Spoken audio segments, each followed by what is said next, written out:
CTOS recording in every waking moment. The public has no idea.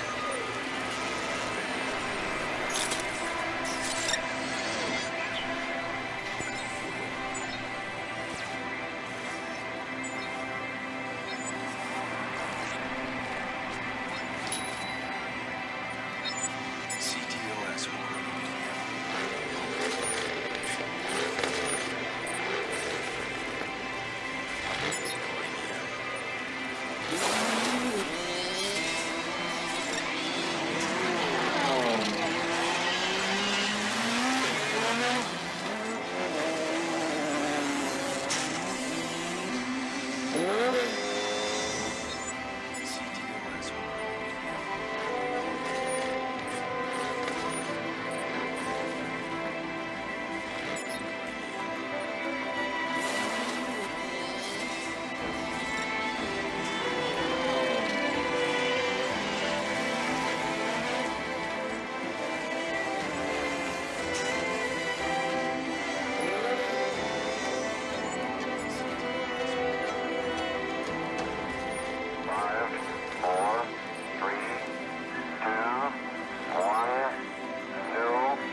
Ladies and gentlemen, boys and girls, players from all over the world, welcome to Los Angeles. Welcome to E3 2017. Our show will start at 1 p.m. But before then, we have an action-packed program. For those of you watching at home, at the office, or wherever you are. Anyways, for those wanting to join us, join the social media conversation, use hashtag UB3 or join the conversation on Twitch, Facebook, Smoke Signals. We listen to anything. Justin. We are so excited to be back here in LA once again for the Ubisoft conference. We've got an amazing show for you, and we've brought some friends this year to help us keep things going until the conference. But let's not waste any time. We are going to send you to home base behind the Orpheum Theater. We've got an exclusive game update for you for all the players who love the snow. No, we're not talking about Coast Recon Wildlands. Justin. Let's send it. We are so excited to be back here in LA once again for the Ubisoft conference. We've got an amazing show for you, and we've brought some friends this year to help us keep things going until the conference. But let's not waste any time. We are going to send you to home base behind the Orpheum Theater.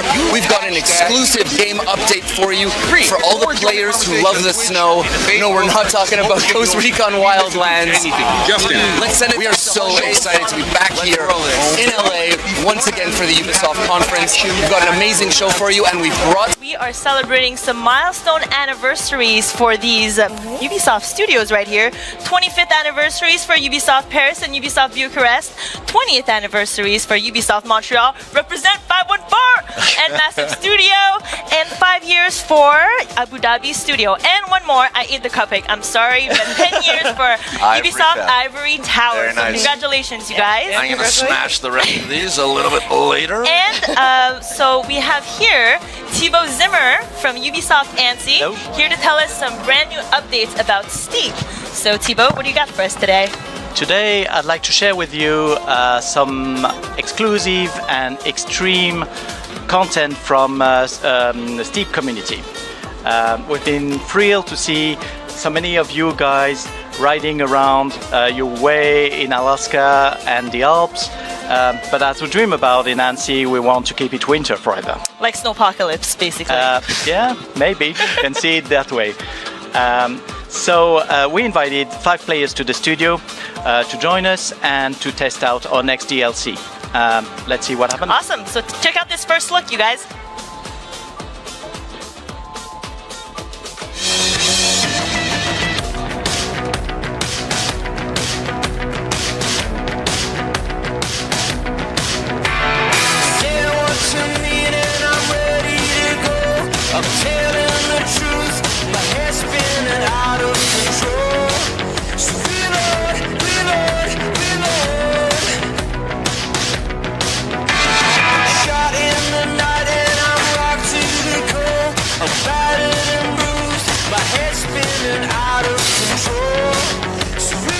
Competitive gaming, no breaks, no lunches. 3, 2, 1, let's go. Alright, this is good. This is good. Whoop, underneath. Aww. Well, I'm trying this challenge, which is definitely laser. You have to control the wing suite and brake, especially when you turn. That's really cool.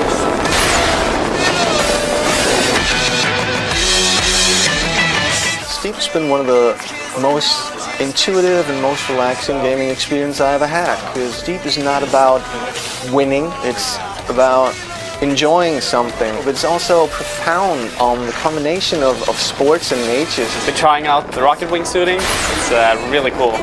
I'm not going to stop anytime soon. I just failed. I'm not giving up on this one. Now they say we can't full boost this right from the start, but we will. Extreme! Full boost, no break. I mean, if you're not going full boost, what are we even doing here? I'm never gonna make this. Yeah. I'm never gonna make it. No, wait, we got it. No! Okay, we can't full boost.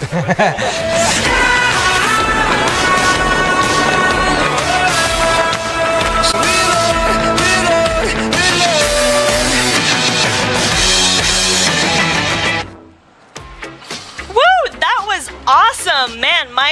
the adrenaline in my veins is pumping just looking at that rocket wingsuit. That's freaking awesome, man. That's amazing. Yeah. So tell me, the video mentioned something about the Yetis. Can you tell us more about what that is or who they are? The Yetis are Steep's most skillful and engaged players.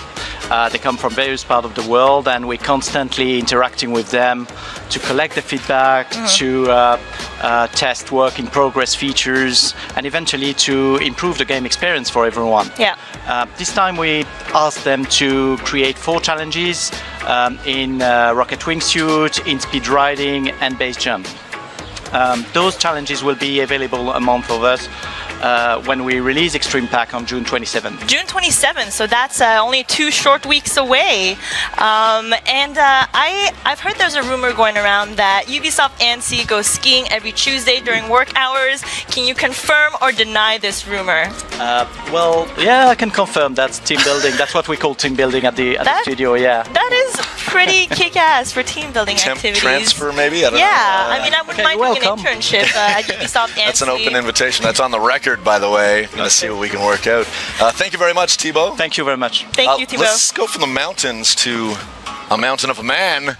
Roman, what's going on? Creative director for For Honor. Thank you very much for joining us. You guys have a pretty great relationship with your community as well. It's been a while since you guys have been out now, I guess about 4 months, and a lot has changed. Can you talk to us a little bit about how that has happened and how that's an ongoing thing? Yeah, we have a really passionate community. Since we're live, it's pretty intense. You know, we've updated the game 16 times to improve it, but also to answer their feedback. To go further on that, we've been working really closely with some of our top players from across the world. So I'm sorry we don't have fancy names to name them, but we flight them already twice to Montreal since launch for workshops to help us shape the game, basically. So what are the workshops about then? They come in, they play the game, I presume, and then what do you do with that experience, I guess? So basically it's a 3 days workshop. They get to see and play the future of the game. They see new heroes, new maps, new environment, new feature, new everything basically. And then they sit with the team, with us, and they give us feedback on what's good, what suck, what we should do better, what we should balance. They even beat us at the game. It's really useful, so thank you guys. So they get to see stuff that no one else sees. Yeah. For a little while. Yes. With that said, what is next for Honor? So the next big thing is coming end of this month with the release of a public test environment. Very nice. Yeah, that's cool. So we're gonna test a feature that the players are really waiting for, the ranked tournaments. So if you're into competitive gameplay, end of June, it's coming to For Honor. And I know related to that, you guys have a contest going on right now. It's actually wrapping up with the tournament stuff, the emblems. Yes, indeed. We have some really creative people in the community. We've been running that contest around designing emblems for the teams that we will use in the tournament feature. And man, in less than a week, we received thousands of proposals. It's really amazing. And you can still continue to vote on the For Honor website. And the winners will be announced in the stream, the Warriors Den, this Thursday at noon. Nice. Thank you very much, Roman. That Warriors Den live stream is actually every Thursday at noon Eastern time on Twitch, YouTube, and Facebook Live. Very nice. Shout out to Mr. Pope back home. Romain. Have a great E3. I think I'm joined now by some friends. Oh! Just Dance community developer Moose and Justin. Hey, What's guys. up, you guys? Well, I was outside in front, and now I'm out here out back. Oh, man. Magic. Hey. It's magic. Happy Magic of cinema. So anyway, for those of you guys who don't know Moose is the dancing com dev behind the Just Dance Minutes and the Just Dance World Cup, obviously working on Just Dance. Moose, how are you doing? I'm great. Thank you for having me, guys. So maybe you can start off, tell me a little bit about these Just Dance Minutes. Yeah, Just Dance Minutes is a series of videos that I make for the community. So I just share info from the studio to the fans and also try to also put shout-outs and put the community on the forefront. So it's and show off your moves as well. Kinda. You got some sick dance moves. Like, I follow you on Instagram, and man, those dance moves are sick. Never dance next to Moose in a club. No, it won't make you look good. Spoiler. All right then. Spoiler. So speaking about the community, one of the most amazing community events is the Just Dance World Cup. It's probably one of the most unique esports competitions. Can you tell us a little bit about that for those who aren't familiar with the World Cup and Just Dance? Yeah, we've been having the Just Dance World Cup for 4 years now. and we actually have a bunch of our Just Dance World Champion who are in the as star players at E3 this year, so it's pretty cool to have them. And yeah, so it's our biggest community event, and I just want to give also a shout out to our new world champion who is from Turkey. His name is Umutcan, so hi Umutcan. And yeah, so yeah, we're very happy, and I think we have a lot of cool stuff that are coming up. Awesome. So I had the pleasure of shoutcasting the World Cup this year. It was a great opportunity for me to catch up with some of my favorite members of the Just Dance community, but you took it a little further, didn't you? Yep, because as you know, the Just Dance community is like a big family, a worldwide family, and we thought it was cool maybe to show you two of these fans and members of this family who actually bring the Just Dance spirit to life. Let's check out the video right now. Yeah. I've always had a passion for dancing. Just Dance has completely changed everything, like everything. I know before Just Dance started, I was very like lazy and unmotivated, and I just wanted to like eat food all day. I discovered dancing 7 years ago thanks to Just Dance. It was through a TV commercial for Just Dance 2. The next day I bought it and I played it alone in my bedroom. It's been almost 3 years since the first Just Dance World Cup, and I can't even really imagine where my life would be today if I hadn't competed. I met amazing people and I experienced things that I never would have if I'd stayed at home in my little town. I saw a Facebook advertisement for the Just Dance World Cup, and they said that whoever would qualify for each country would be able to be flown to Paris to compete. I ended up ranked as one of the best French dancers on Xbox Online, and they called me for the qualifying sessions for the first World Cup. I didn't think that I'd qualify at all because I was a really bad dancer, but I thought it would be fun to try anyway. My first World Cup, I finished in the top 16. The next year in the top 5, which was kind of impressive because when I started, I couldn't even dance. After the first session, I was ranked number 1 in my category by a long shot, which I wasn't expecting at all. I didn't really go to win, I just went to share my passion. It got me to dance on the stage for a first time. It sent me to E3 for the first time. It's now my job. I didn't know what to expect the first year. I was just going there to have fun. Actually, the coolest thing was I met lots of people just like me. At the World Cup, I found out about Twitch and learned that it's a website where you stream games. So I decided that I would stream Just Dance because not too many people were dancing. To my surprise, it worked out pretty well. After I was featured on Twitch's Partner Spotlight, my channel exploded. I started getting sponsorship offers, and I decided that would be a good time to quit my job and go full-time with dancing. Dancing has become my daily ritual. I rehearse the choreographies to try and beat my high score every time. And now I'm doing dance school pretty much every day. It's very hard, and they have us doing everything, like ballet, contemporary, hip-hop, everything. We regularly organize flash mobs in Paris. We just get together and dance. And really, that's the spirit of the Just Dance family. To me, Just Dance represents unity, I guess is the right word. And I am who I am today because of Just Dance. If you want to join the Just Dance Party live, you can do so on Instagram Live Stories.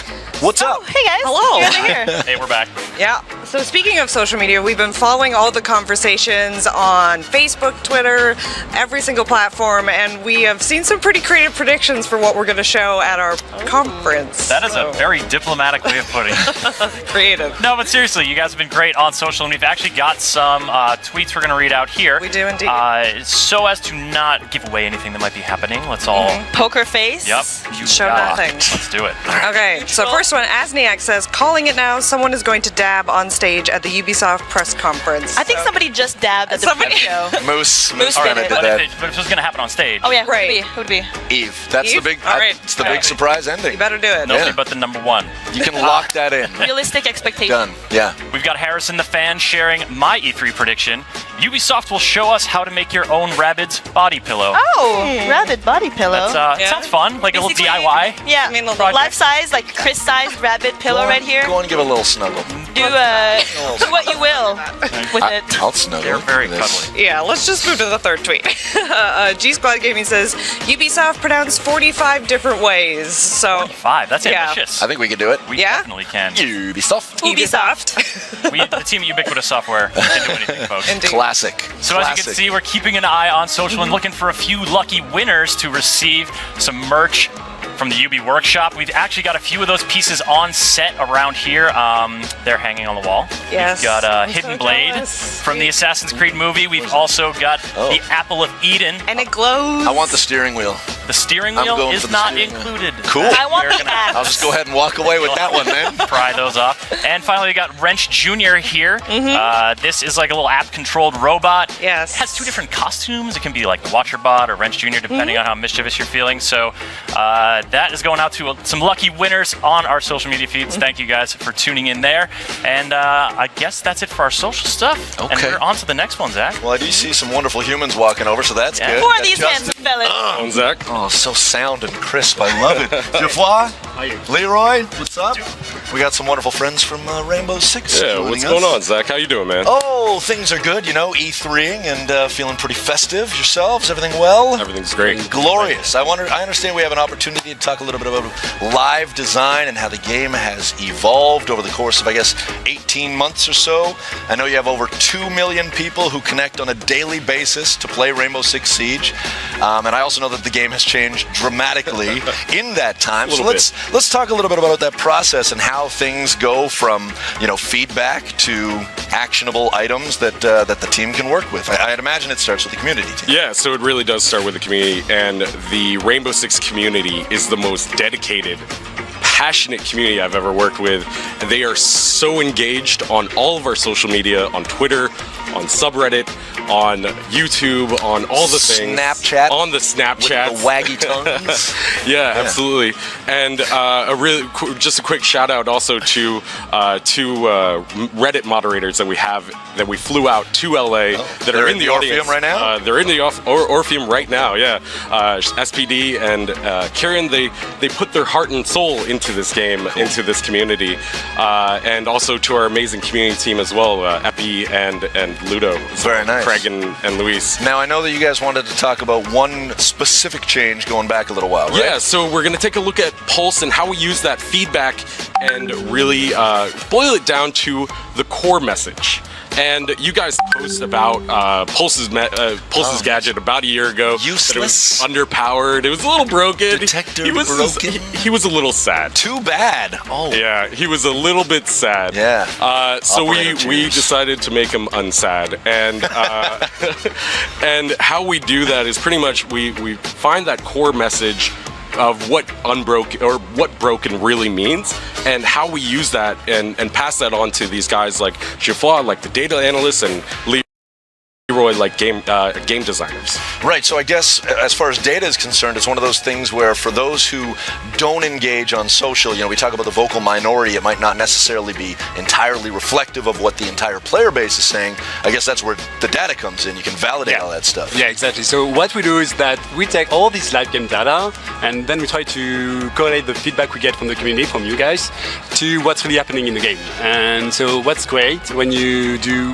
game design balancing using data is that you can hear all the players, because like you said, even if you're not vocal on social media, we can still hear you, because everything you do in the game just has an impact on balancing. Like from the operators that you pick, the weapon loader that you select, or even how you use your gadgets.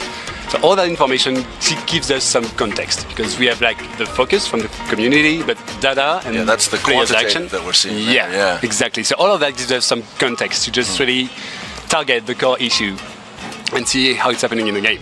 So as a player, even if you're not active on social media, you can just play the game and you're already helping us a lot. You're giving us tons and tons of information about what's happening in the game. But in the case of Pulse, so it was about a year ago when Justin and his team came to us and said, okay, we have this issue with Pulse, and as a player, you can feel it. You see that, well, it's not great, this gadget. But like, we wanted to check the data. So what we did was that we looked at the number of opponents you would detect when using Pulse's gadget. And we saw that on average, I think we have a graph. Yeah, I think on average, you would detect someone every 2 usage of your gadget. and that is extremely low. So we went to game designers and go, okay, yeah, his gadget is underpowered, it's underwhelming. So they took that into account, they made some changes, and then as you can see, like the usefulness of those gadgets went significant. Wow. So it really went up. So I think Leroy can just tell you what they did. Yeah, they just basically go fix it, and then you do it. Yeah, exactly. Fix it. Yeah, we fixed it, but we knew we had an issue with the gadget itself, so we decided to rework it, and basically we focused on two main problems. The first one was visual comfort. For us, the trade-off between your surrounding environment versus the intel you were gathering was a bit unbalanced, so we make strong visual changes, so it became much more easier for you to play with the gadget. And the second change we made was the detection rate. We had to increase it, so it gives you more opportunity to gather intel and to play with it, and it becomes much more fun. And as you can see, there is a strong difference between the before and the after. Yeah, that's really cool. And as we all know, I mean, anytime you issue a change, an update that leads to more feedback, the cycle begins anew. You guys had some pretty significant changes actually just earlier this week, last week. Yeah, just last week we introduced our first update to Operation Health. Sort of our new direction for Rainbow Six Siege over the next 3 months, where we're really focusing on the core issues of the game. And last week we just pushed live interactive matchmaking, one-step matchmaking, and also the first phase of a balance change to Glass, who, you know, when we introduced that balance change during the mid-season reinforcement, the community came to us and they were like, whoa, hold on a second, like this is a little crazy. Little OP. Little OP, and so we use that information from the community, pass along to these guys, and these guys are starting to roll out those balancing tweaks and try and find the right balance, because no operator is ever really fully, truly balanced. There's no perfect balance, but we're trying to get as close as possible. Yeah, and it's an ongoing thing as well. So what's the early sentiment on the recent changes, the matchmaking in particular? Yeah, so the feedback is that it's too fast, which is not a bad issue to have. Yeah, slow it down, guys. Yeah, people are really excited for it, and we can't wait to show more. And where can people go to find out more? You can find more on rainbow6.com/health, and the patch is coming to consoles very soon. Awesome. Thank you very much, gentlemen. Okay. Enjoy E3. I know you guys are doing like a star player sort of tournament on the floor. That should be a lot of fun. Sweet. Thank you very much. I'm scooching in. Hey, Yeah, hey Zach. scooch Thank away. you guys. And as always, if you guys want to join the conversation, be sure to use hashtag #UBE3. So we've now seen on a few instances kind of like this meaningful relationship that we forge with our communities, but it's also, I mean, it extends beyond the game as well. Yes, indeed. Like creations, like community creations. Good word, yes. A little fan art, a little cosplay. Yep. We wanted to take a few minutes now to share some of our favorites. This is community creations. Boom. Always looking and listening for critical feedback about our games, the Ubisoft community team also finds and loves to share weird and wonderful creations. From Team Geo crafting a functional Rainbow Six Siege drone and bringing it to the Six Invitational in Montreal, to the guys at Rooster Teeth immersing themselves in the destructibility of barricades. Rainbow Six inspired interior decoration can use anything from physical sledgehammers to digital paint, like these pieces, which come courtesy of Deadbird. While subreddit user Darkhar95 and streamer Yesterday's Lie just kill it with the cosplay. If you've ever ventured into the depths of the For Honor subreddit, you know it is rich in the dankest of memes. Jeb192 has done a few of these beauties, some of which go on for an hour. This man, Pan, should be knighted for his handcrafted Warden cosplay. And we just love these pieces from Sabo6, Shengi Sun, and Fragment. Most kids make birdhouses in woodshop, but Kyle Davidson crafted this Ghost Recon Wildlands skull for an A+ from us. And Neom's haunting El Sueño clearly favors intimidation over hygiene. Meanwhile, Nerd Out released this beast called Kill a Ghost. Ready or not, here I come, you can't hide. Gonna find you and remind you cannot. Shiny Window's supercut of Watch Dogs 2 characters looking directly into the camera is a great example of the joy that comes from falling down that YouTube rabbit hole. YumiXO and Dratova give us a couple of our all-time favorite renditions of Wrench, and the cosplay out there has been incredible. Thumbs up to all of you, and shout out to Espero for her kick-ass Sitara. And have you ever wondered about the effectiveness of Marcus's Thunderball? Well, the guys at Zombie Go Boom asked and answered. Check out the full video for the gory details. And they also happen to do one for the Assassin's Creed Hidden Blade. Great real-life videos are hard to do. We know that. But the creative minds from DiffView absolutely nailed this one for Far Cry Primal. The environment shots, the furry companion, the combat, and even love for the HUD. It's all very much on point. And these pieces from Magic Skull and Nami Yami are wicked. So much love to spread around from the Division community, cosplayers like Idolin Fox, Matt Shields, and the legit Miss Lauren are all great. At just 16 years old, Radu and his friends are basically making their own Just Dance. The choreography, the dancing, the motion design, all home brewed and incredibly impressive. And while there are tons of amazing videos for Steep, this one from David Lafargue is truly unique. These extreme athletes recreated the reveal trailer shot for shot, but took it one step further. Streep.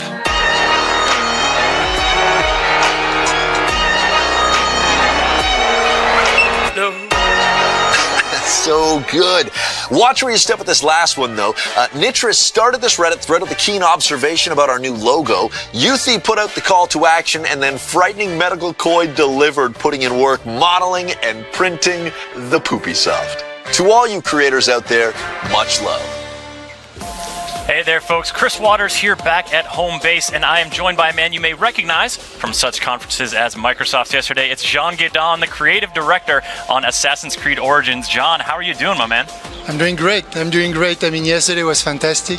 It was such an experience, and we're really, really happy to be finally able, to talk about the game. Absolutely. I mean, lots of excitement yesterday, but it's just the tip of the iceberg. I mean, there's a lot to come here. This is a big game. Indeed. The game is huge. It's enormous. The scope is big, and obviously we won't have a 4 hours long conference, like last year. But even then, we wouldn't be able, to show you the entire thing. And this is why we want to show you more, actually, today. Today, after the conference, it's going to be 30 minutes of live gameplay, and we are going to be here with Ash and Carl from the dev team. Stick around after the conference for that, but of course, lots of excitement to come before then. So to continue with the show, let's toss it out to Grace and Leon for the bestowing of the golden ticket. Hey guys, it is crazy out front and the theater is almost full, but I think we've got room for one more, which means that yes, it is golden ticket time. Woo! Woo! So let's see if we can make somebody's day by giving them the best seat in the house for our E3 conference, which starts in just a couple minutes, yes? Yep. Now, playing video games is one thing. Trying to tell your parents you want a career in video games is one different kind of thing. I mean, some parents think that all we do is play games all day long. For the record, it's not true. That's not really true. I'm very happy though that when I told my parents about the fact that I started working at Ubisoft, they were very supportive after drilling me with questions about what I was actually doing. Anyway, the next video dives right into that matter. How to tell your parents you want a career in video games. I remember the day I got home and I told my dad to sit down, and then I told him I wanted to switch from a career in banking to a career in video games. I had to calm him down a bit. It took him a good few months to really come to terms with the decision. That's a good question. Oh man. I didn't know I had to tell my parents, so I didn't tell my parents. It's very hard for me to tell my family what it is that I actually do. Like, they have somehow in their minds, they think that I'm playing computer games all day. I was taking my studies in computer engineering, and I told my dad who really wanted to go to school as an animator, and he said, no way, you're not doing that, you're finishing your studies. I was in my 3rd year of law school when I told my parents I wanted to work at Ubisoft, and they were like, what's that? Is that a law firm? And I said, no, it's a video game company. And they were like, oh, I've never heard of it. They were really kind of shocked because this is not a real, let's say, job. They didn't think this was a thing. My dad was afraid. They are Cambodian civil war refugees. Their only goal was to earn money and just enough money to have a better life. He told me, honestly, I didn't believe in you at all, but today I'm proud of you. My mother started me making video games when I was about 8 years old. She learned how to program herself and then taught me how to do it. So I was making my own video games ever since I was a little kid. My house burned down when I was 9 years old, and we were left with nothing, no toys, nothing between the three brothers. And we would use catalogs and basically bring to life role-playing games using, pen and paper and our own imagination. From there, my mom kind of knew that I was going to explore something from that creative side. She's always been super supportive of that endeavor. My mom was super supportive. She just gave me a thumbs up and said, go for it. My dad was supportive as well, but he thought it was super childish and that I'm going to grow out of it one day. So now I'm 37 and I still haven't grown out of it, and I think he's very happy for me. He sees how happy I am. Sometimes she'll try and tell her friends, oh, my daughter writes for video games, and they'll say, oh, what's that like? And she'll say, I think she makes the words come out of the characters' mouths, so, bless her. She supports me, and that's all that matters. Now he's happy for me, so I'm glad I did and didn't hide it. Don't hide it. Explain to them that being in the video game industry isn't just about sitting there all day long playing video games. If your parents support you, then that's great for you. But if your parents don't support you, you should just tell them anyway, because I think that having your dream job is worth the risk. Just be honest, I think. Let them know that you're passionate about it. Let them know why you want to go into this. Don't choose a career with your brain, but choose something that your heart tells you to do, even though that sounds really cheesy.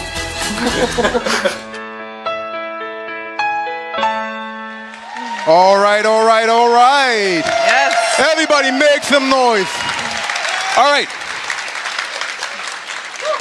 So like every year, we select a golden ticket winner. Kaze here, how are you feeling? I'm feeling great. Make some noise for Kaze, our golden ticket winner.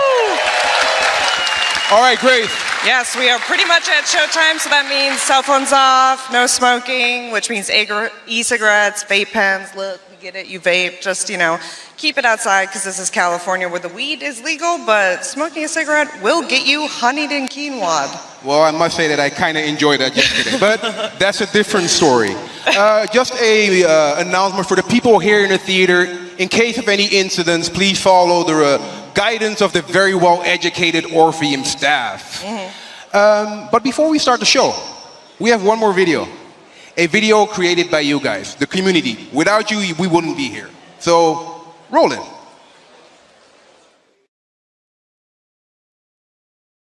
Oh, it does land! It does land! Let's That get in is it, boys! So sick. DTF, No way. Get in! No wait, way. let me take a screenshot. We gotta spend the wave. Let me take a screenshot. Wait. Turn Come on, around. boss, Turn around. No, we gotta go. Turn I'm around. going in. Turn towards me, Trig. I'm looking. Go. All right, go. Let me get one of you guys. Hang on. Hold on. Oh, don't leave me. Don't leave me. Are you serious? Don't leave me. How can I do it?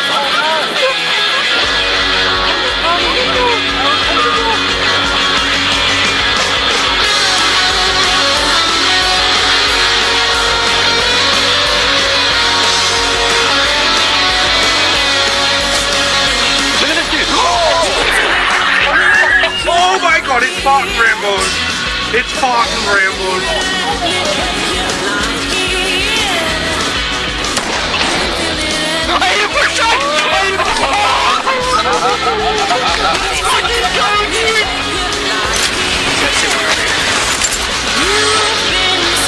Oh, we're getting hooked up over here.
this right here. There you go. What I found?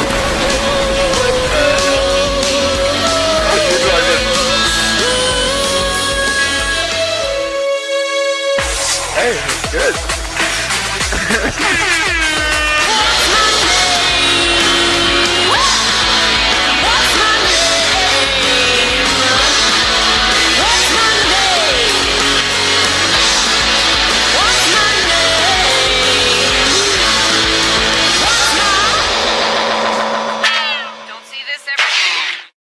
You can't just say balls and play. Guess maybe you can because it's #1 in the App Store. It's like Brick Breaker, except there's no challenge because I just catch the ball. What? Oh my, whoa. Oh my god, I'm so powerful. I'm getting emotionally invested in a game about balls called Balls. This is way more interesting than I was expecting. Okay, hold on.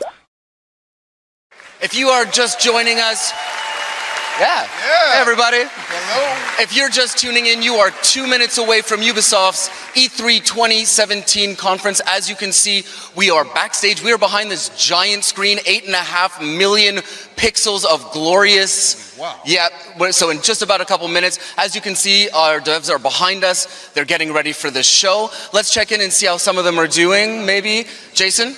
Hey. Hi, Jason. Sorry to surprise you. Come over. Oh. So this is Jason Schroeder from South Park. How you doing? I'm doing fantastic. I'm very excited for Ubisoft's games. Yeah. So you guys had an amazing conference last year. What can we expect this year? For South Park this year, it's all about the booth. We're doing hands-on tin pods at the booth, and we're taking people through the first night of them as a superhero. Very cool. So I heard that this demo has an interesting location. Can you let us know about that? Sure. So it's the local strip club at South Park. It's the Peppermint Hippo. You are, of course, superheroes. You're going to be sneaking in, and you know, we wanted to make sure it was an authentic strip club experience. So the whole editorial team has been flying around the world, going to every strip club. They keep sending me reference. You guys can stop making it rain for immersive games. I got it. We have enough reference now. Please stop sending those pictures. Thank you. Awesome. All right, Dan. So, Dan, you had an announce last week for Far Cry 5. That went great. Yeah. One of the things I've noticed is that every time you go out on stage, you look super calm. Does it get easier year after year? No. Not even a little. I'm dying on the inside, dude. All right, I think we're all definitely feeling the nerves, even all of us here backstage. So, a lot of people work on Far Cry. Is there anything that you'd like to say to all the teams here in the theater, maybe? For sure. And everyone at home in Ubisoft Montreal and around the world? Just, it's, you know, games are a labor of love, and the teams are big, and they put in a ton of effort, and I just want to say thank you to everybody on Far Cry. It's totally worth it, and the game looks amazing. Fantastic. All right. Let me just take that opportunity. We've said hi to our communities. I want to say hi to everyone at Ubisoft World. I know you're watching. You're up late around the world watching this, so hi to everyone at Ubisoft World.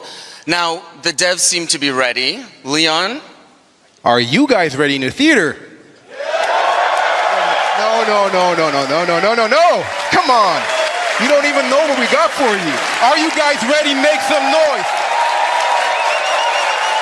All right. All right, so one last time, if you want to get at us in the community, use the hashtag UBE3. And I think there is only one person appropriate to start this show, CEO and co-founder of Ubisoft, Yves Guillemot. Everyone, please, Yves Guillemot. Hello. Yves, I believe the honor is yours. Would you do the honors, please?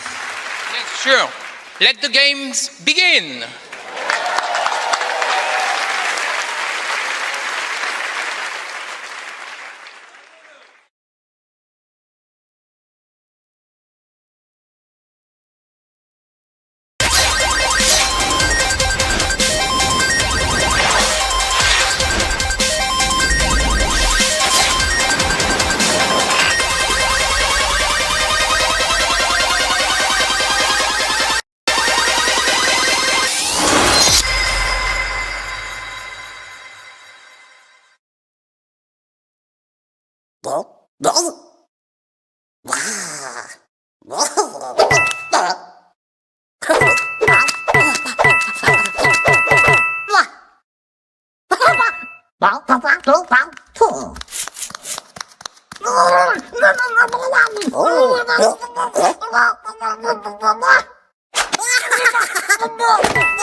Hello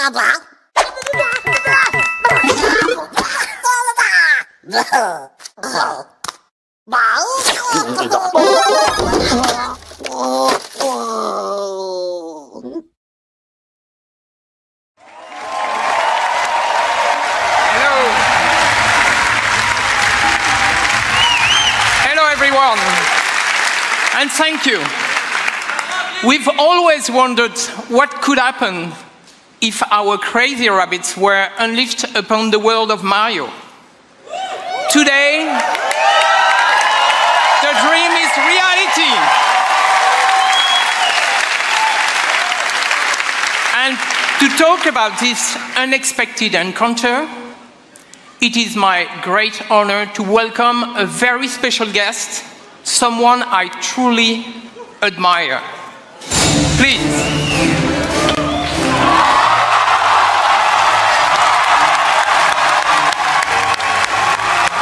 Ladies and gentlemen, Miyamoto-san.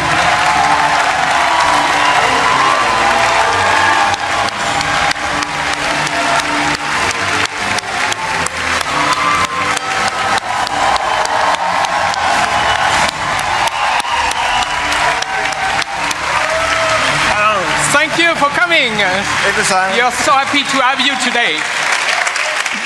So what have you brought with you? Well, what did you bring? This is a life-size replica of one of the weapons from this game. Wow. Cool, I'm sure you love it. I brought one for you. Okay. Oh, thank you. Wow. Woo. So let's take a picture.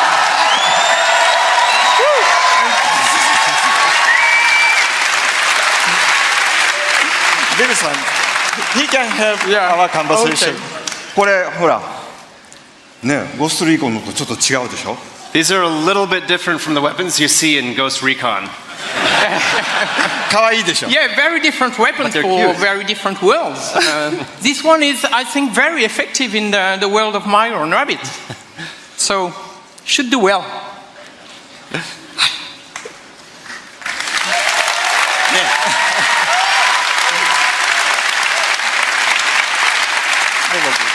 I'm so proud of Ubisoft's long-standing collaboration with Nintendo. You know, from the DS to the Wii, and more recently for the impressive launch of the Switch. You know, it has always been, we have always been inspired by Nintendo and by all the great work you have been able to do. そうですね、本当にいつも UBI さんにはね、協力いただいてありがとうございます。Yes, thank you very much for all the work that we've been able to do together over the years with Ubisoft. もうほら、出会ってから25年ぐらい経つんですよね。I mean, Yves, it's already been about 25 years since you and I first met. で、E3 とかに来るたんびに UBI さんのブースを僕は訪問して、でビデオで撮ってもらって、社内のビデオに登場したりしてましたね。And every year at E3, you're kind enough to invite me to your booth, and we get to take lots of pictures and videos, and I've even recorded messages for Ubisoft employees in the past. そのたんびにね、なんか UBI の開発の皆さんのすごい任天堂ゲーム愛みたいなものを感じてきました。And so over the years, I've always felt the deep, heartfelt passion that Ubisoft developers have for Nintendo and its characters. それは一方でね、僕は同じ開発者としてライバルですから、こう戦う姿勢で頑張ってきたんですけど。But on the other hand, because we're both software developers, we've also looked at each other as kind of rivals and tried to see who could make the best software. けどまあイブさんからラビッツの人形をもらったりいろいろして、僕の席の前にもラビッツがいっぱいあるんですけども。そういうラビッツのヒューモアはすごく理解してました。But of course, I've known the Rabbids characters for many years, and I have many Rabbids figures decorating my desk. And so I've always been a fan of the characters and their humor. だから今回の話があった時に、ラビッツがどんなユーモアをこうゲームの中で見せてくれるかすごい楽しみにしてたんですね。So since this project first started, I've been very excited to see what kind of humor the Rabbids could bring to the Mario world. で、ただダビデさんに会った時にね。ダビデさんに一つだけお願いしたんです。So when I met Davide-san, who is the creative director of this game,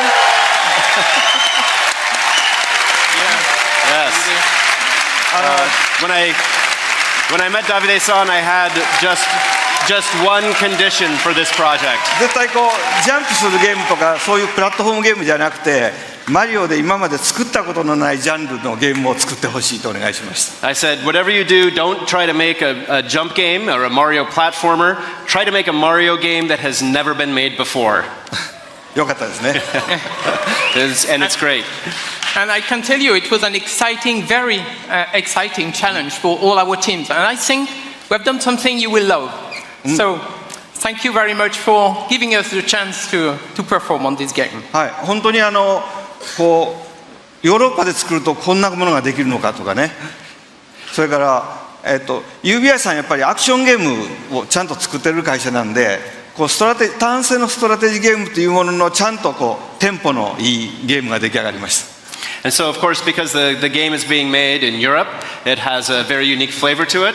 And of course, Ubisoft is very good at making action games, but this game in particular has a great layer of strategy and tactics to it, but with a very good pace. Yeah, no, it's going to be fresh, actually. So now let's welcome Xavier, the producer of the game, and he will show us the game.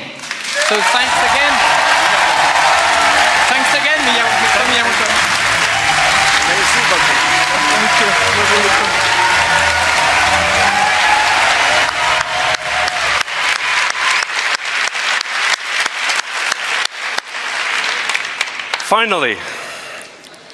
Finally, we can talk about this project. So we've been working on this game for more than 3 years now, and to be at E3 today on this stage is just super exciting. So, what is this game exactly? So Mario plus Rabbids Kingdom Battle is a tactical adventure exclusive for the Nintendo Switch, and let's check right away some gameplay.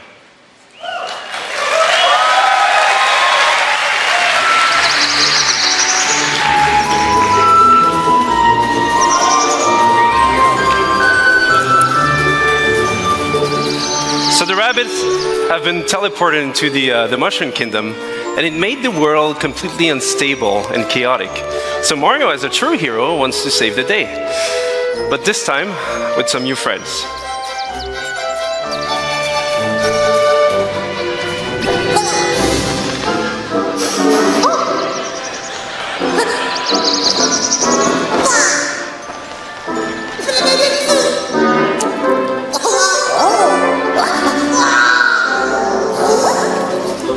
And at first, they don't really know each other, but in the end, they will form this dream team that will potentially save the Mushroom Kingdom.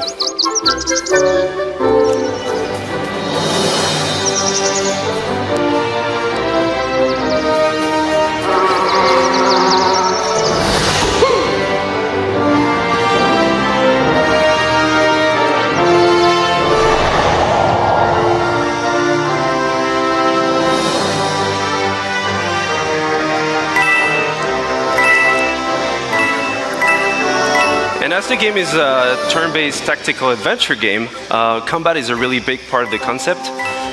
So you'll fight wave after wave of rabbit that somehow turn bad, and what we see here is just the very beginning of the game, so it'll be perfect to talk about the combat basics. So the two flags you see on the screen here is to tell you that this is a battlefield zone.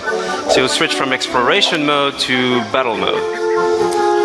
The blue zone is your zone of movement, so you move anywhere you want in that zone. But you can also use battlefield ingredients such as covers for protection. So Rabbit Luigi here using half cover or full cover. And we also have what we call team jump. So by jumping on your teammates, you can expand your zone of movement. So here Rabbit Peach using Mario, she's able to flank the enemy. So you can also attack the enemy behind that cover and expose them by destroying that cover, which is really interesting in terms of strategy because for the next turns, you'll be open for attacks. And last but not least, techniques. So from defensive ones like Rabbit Peach shield boost, or offensive ones like Mario's Hero Sight. He's able to attack the enemy even if it's not his turn as soon as the enemy moves.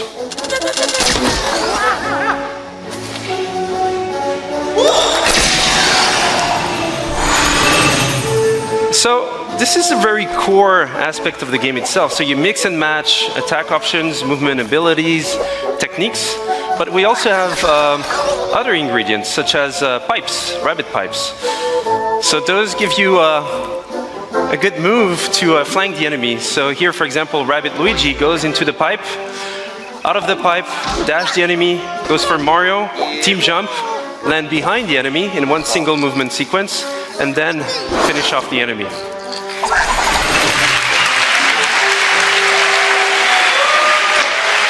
And what we see here is actually explosive cover. So those have many type of super effects, and this one was a push effect. So you can push heroes or enemies out of the boundaries. So again, this is just a glimpse into the basics of the game. And as you progress into the game, you have more tactic tools. You'll be able to do more combo setups. You'll be able to use different type of heroes, different type of weapons, in order to battle your way through the kingdom.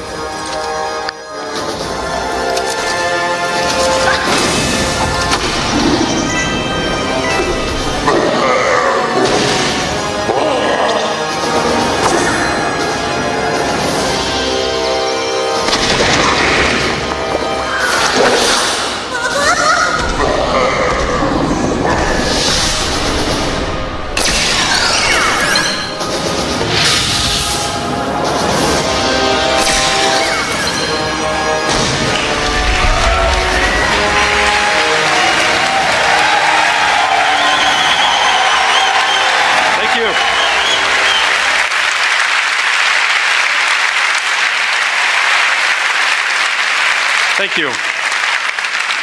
And that's just a glimpse into the game itself. But first and foremost, this is a project done with passion, with our hearts. So it would not exist otherwise. So we just can't wait for you guys to try the game at E3 this week. For those who are not at E3, you'll see online coverage, videos, and surprises. So have a great conference. Have a great E3. Thank you.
Hi, I'm Ashraf Ismail, game director for Assassin's Creed Origins. I've waited a long time to say that.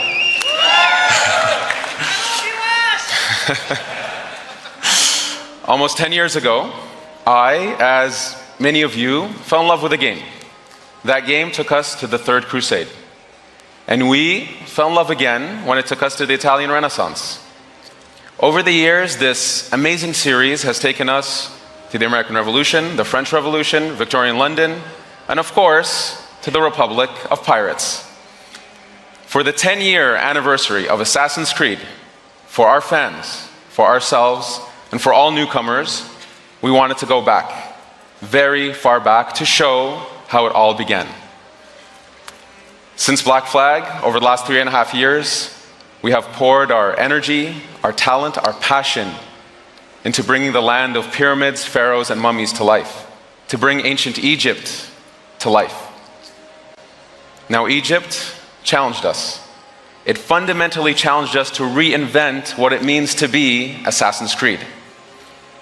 And over the next few days, you will see, play, and feel this reinvented experience. I am deeply honored and proud to be here representing the amazing work of a phenomenal team, and thrilled to finally be able to show you this beast we have been building. Without further ado, here is a taste of Egypt.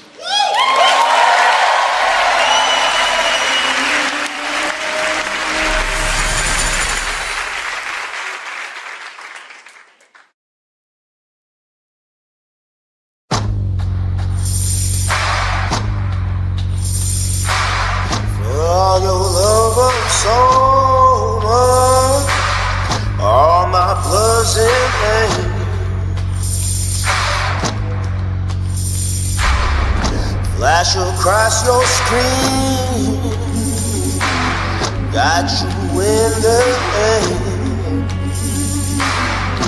15 minutes of freedom, still can fit so many. Still lights your chain, yeah. All my blood is in vain. 400 years of torture, 400 years of slave, just to watch you stronger. Just what I'm trying to say. Now take beside your doorstep, and you're still playing your game.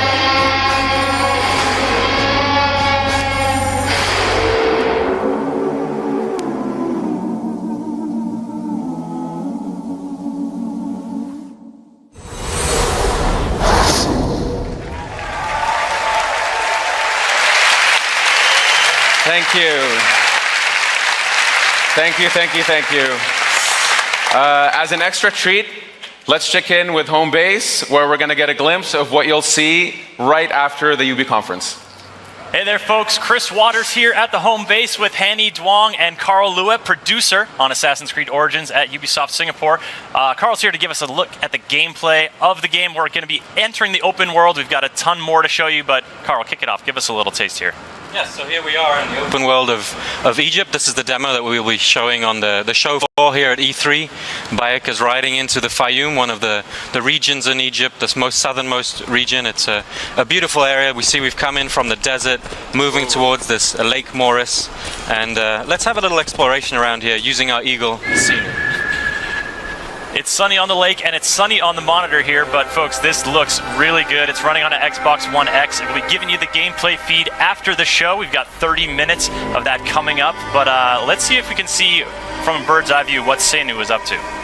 Yeah, so Seinu is looking into this military camp and tagging a few enemies here. After the show, we will infiltrate this camp and take it out either through stealth or combat or perhaps ranged weaponry. All right, if you guys want to see more of this, be sure to tune in right after the conference. Chris and I and Carl here will be right here. Ash will be joining us as well. You won't want to miss it. That 30 minutes live gameplay feed is coming up after the show, but for now, it's back to the stage and on with the excitement. That's it for now. Thank you. Thank you. So, Don't forget that you can watch this demo in its entirety after the conference, live stream from our home base. And for those of you here at E3, please come to the Ubisoft booth where you can live this new experience of Assassin's Creed. Thank you very much.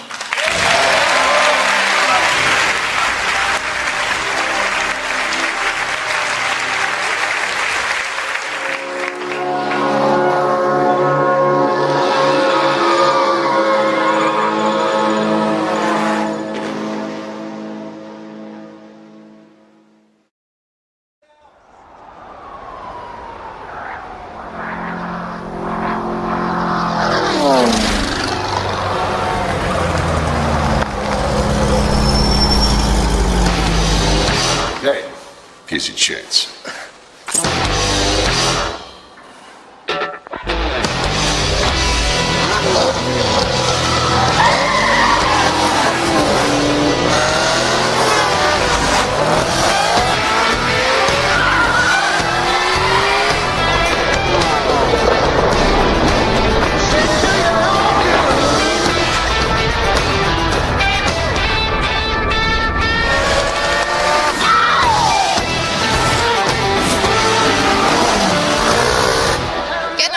hotshot driver with a promising career dominate off-road racing on his way to the top. And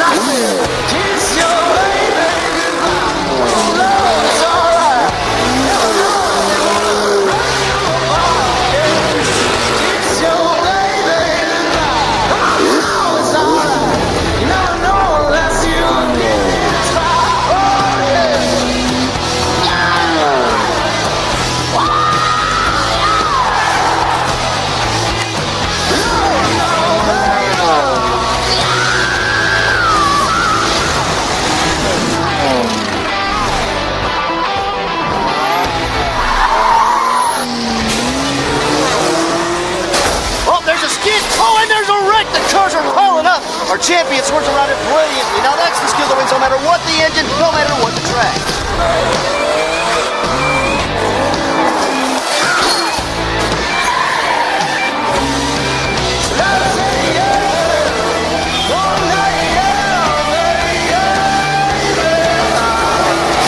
He's this season's undisputed motorsports champion, coming out of nowhere to rise to the top.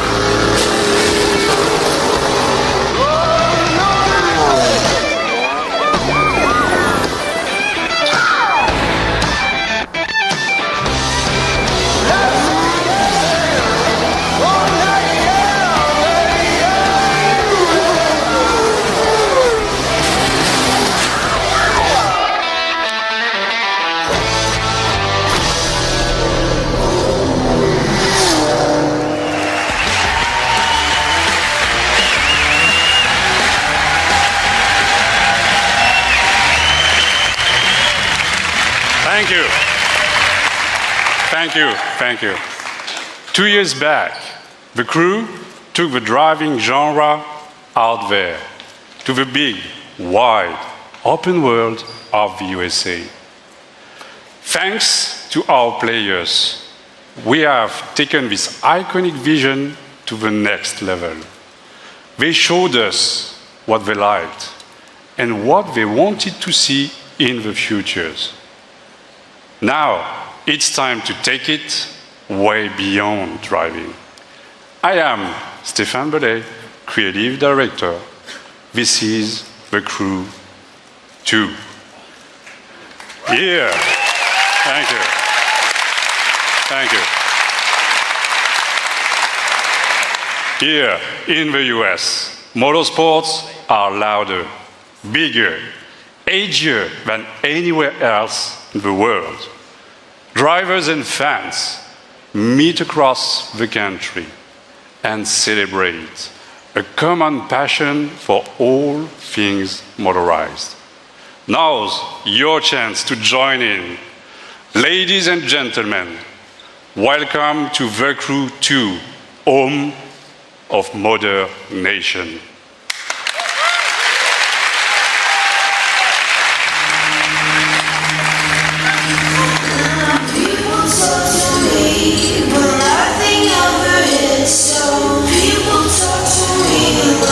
Voices just burn low. I'm going with you.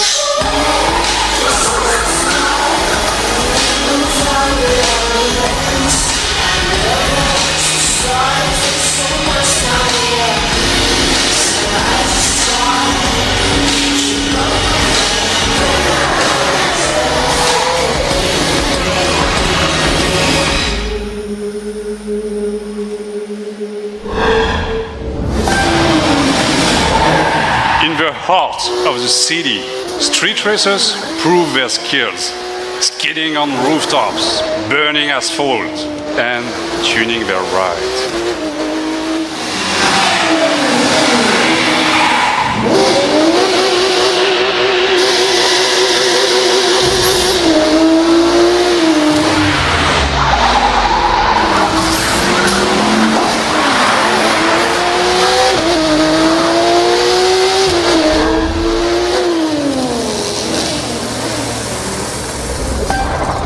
Forge your own path off-road through the striking beauty of nature.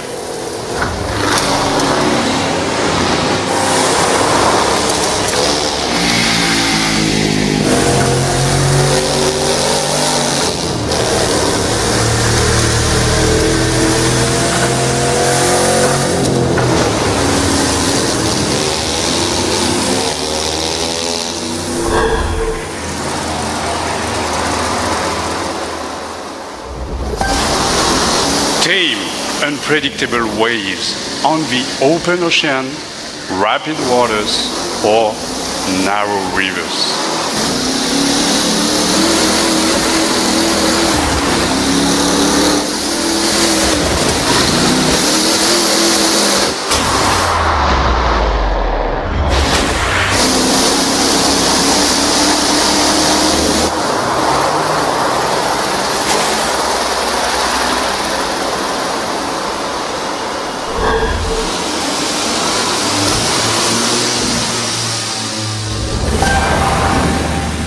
Fearless pilot rules the skies, spin between buildings, through the clouds, among stunning perspectives.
All across the country, high-octane contests await you. Take the lead on modernation.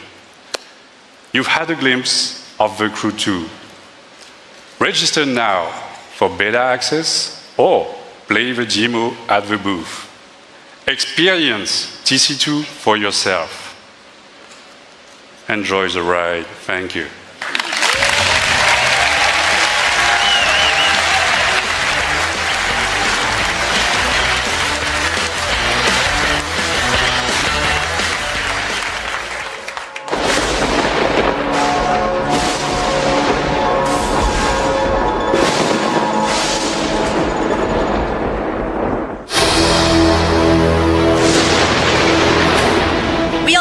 One team. We all wanted to be superheroes for the same reason. You're a traitor, Tweak, and now you're with a group of super traitors. This was started by you. We aren't the ones who walked out of the fucking franchise, Mysterion. Why would the Freedom Pals help us? We send a spy, someone in our group who pretends to want to switch sides and join Freedom Pals. Somebody who they don't know very well. All is fair in love and war, Freedom Pussies. You fucking animal. You've got problems, new kid. Whatever you did last night got a lot of people's attention. Bad people. If you need information, just know you can rely on Call Girl. Who the fuck is that? So I guess now any fucking asshole thinks they can be a superhero. We're gonna rip you apart. Dude, Mysterion is pissed at you, new kid.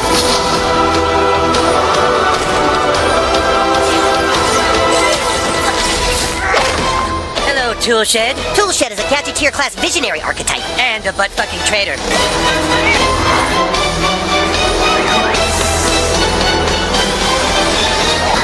Eric, you must listen to me. Get out of my head, Timmy. Your franchise is going nowhere. Face the truth, Eric. You guys are kind of douchebags. He just called us douchebags in my mind. He did? Southpaw, the fractured but whole. Available October 17th.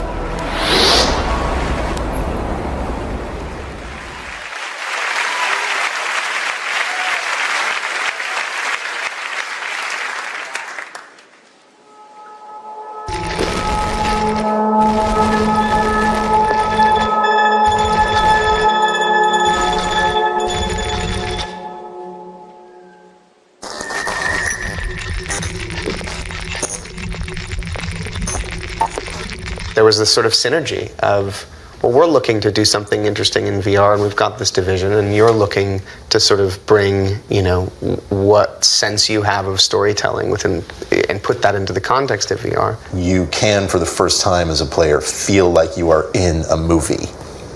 That's a really good word for it. We want you to take off the gear and still feel unsettled.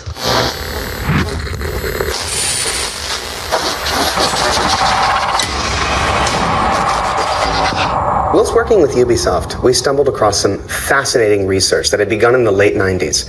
Essentially, neuroscientists had figured out a way to upload brain data, trauma, emotions, memories, to the digital space. Now, we've gone and taken the next logical step, and with Ubisoft, we've recreated in virtual reality one such test subject. So we'd like you to come and join us and experience the Walter test case for yourself. Not as a character, but for me. Again.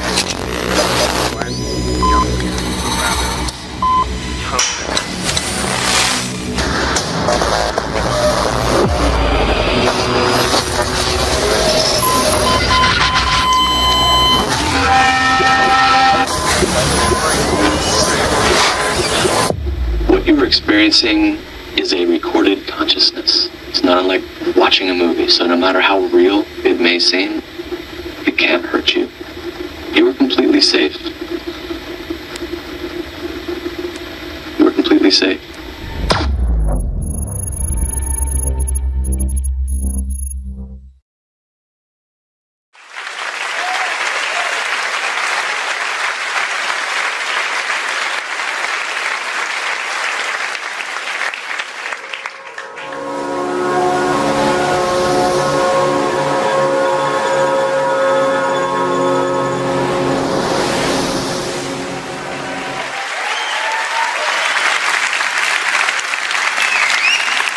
And now, I'm happy to share a new surprise with you. Building on the legacy of one of our most popular worlds, the super talented teams of Ubisoft Singapore came up with something really, really unique. So I want you to see that and enjoy. Thank you.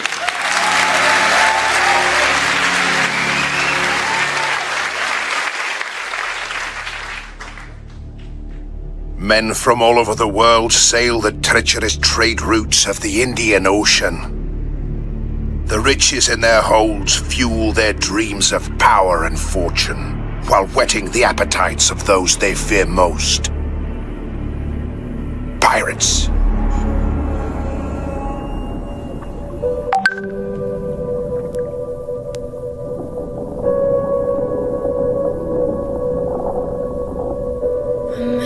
Decides after 70 years that what he goes there for is to unlock the door.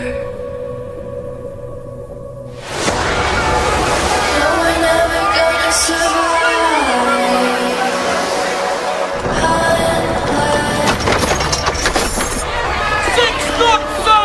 6 knots! Too damn slow!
crazy.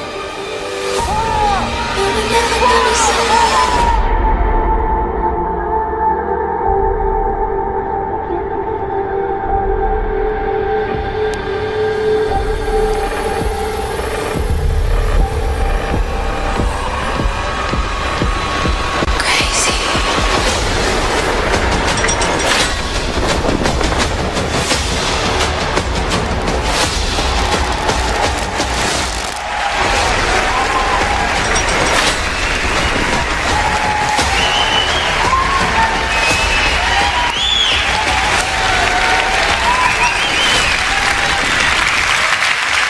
"120 days.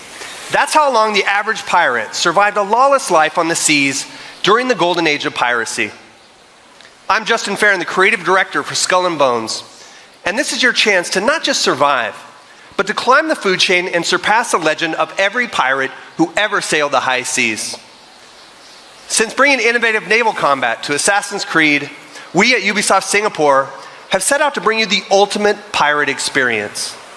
A tactical action game where we take that naval combat to the next level, mastering the ocean and its winds at the helm of ships armed to the teeth.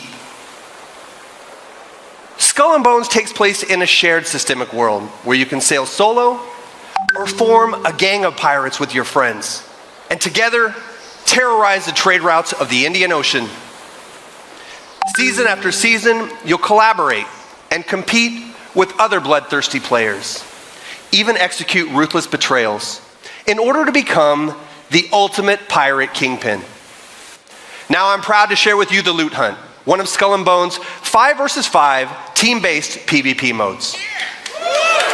Right on, right? We've just received intel that merchant convoys rich with treasure are sailing just off the coast of Madagascar. But beware, there are other pirates also looking to plunder the PvP disputed waters of the Indian Ocean.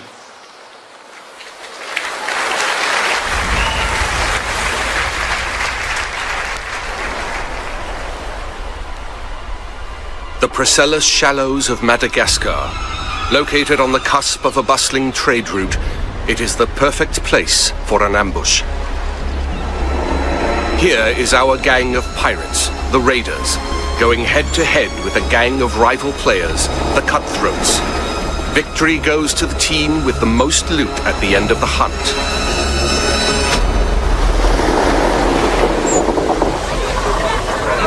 Are we ready for a hunt? Knowing how to sail with the wind is a pirate's most precious skill.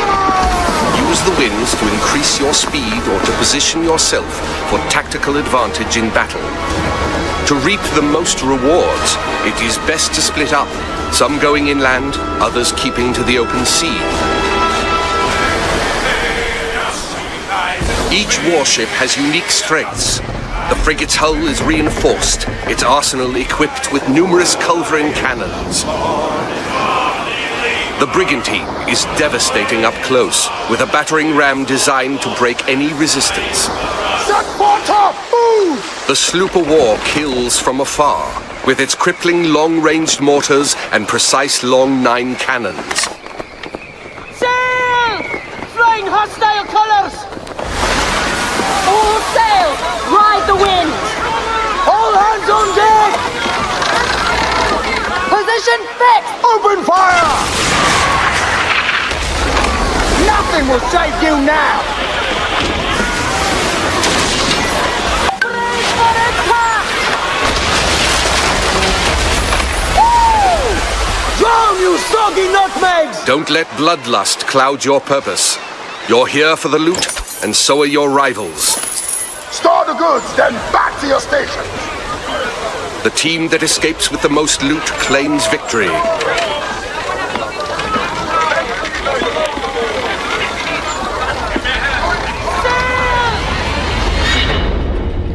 Searching for more targets on the horizon, our sloop of war spots a rival pirate ship further inland.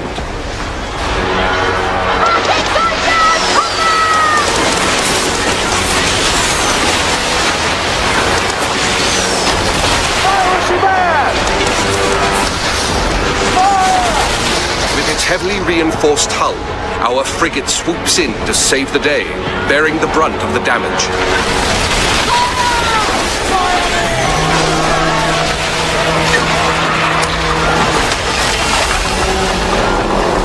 Another day, another victim! Speed, Mr. Mercy! Vamos con todo! Our gang of pirates is now taking aim at the frigate, and it will take team coordination to take her down. Fuego! Hold tight, lad! That ship's badly damaged! They're killing! We can take their ship! With the enemy ship's broadside now vulnerable, our frigate rushes in to board her. No water!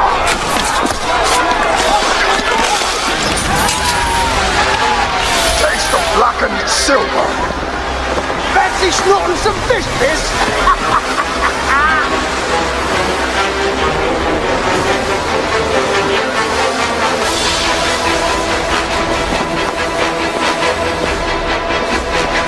We've got pirate hunters! It's the rat fleet! Man over! Rockets away! Pirate hunters have been sent in, signaling the end of the hunt. They target the pirates with the most stolen loot. Time to make our escape, Captain, or we are good for the news!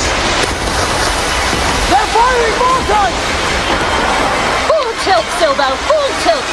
The pirate hunter defenses are so strong that the only option is escape.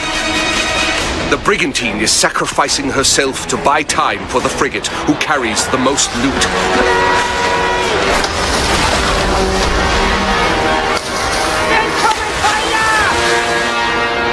The frigate now needs to make its escape through the reefs. Captain, let's make for the reefs! Successful pirates know when to run, with their hulls full and the wind at their backs.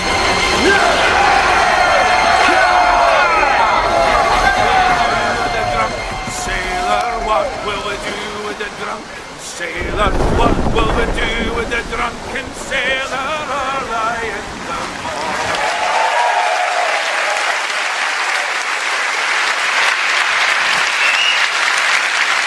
Thank you all very much. I'd like to invite you to play the loot hunt at the Ubisoft booth at E3. And please register for our live phases online. Oh, and one thing I forgot to mention. The world of Skull and Bones is one that evolves. When you act, it reacts.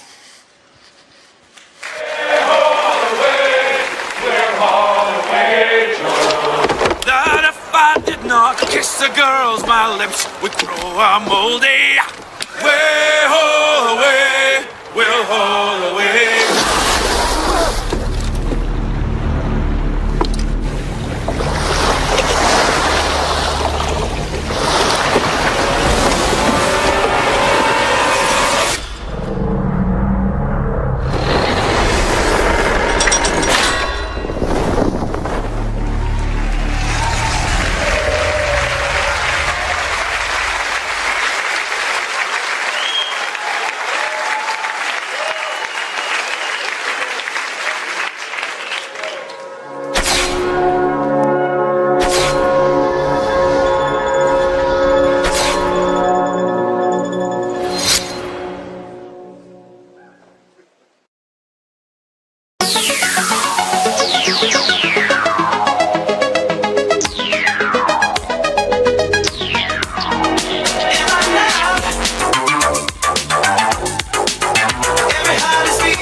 heart the most pretty. I'll live forever, sing like Whitney. But I still wanna dance with somebody. I just wanna dance with somebody. I just wanna dance with somebody. I just wanna dance with somebody. It could be anybody. Tell me how you got somebody. Don't matter who you are, just love me the way I just wanna dance with somebody. I just wanna dance with somebody. Ooh,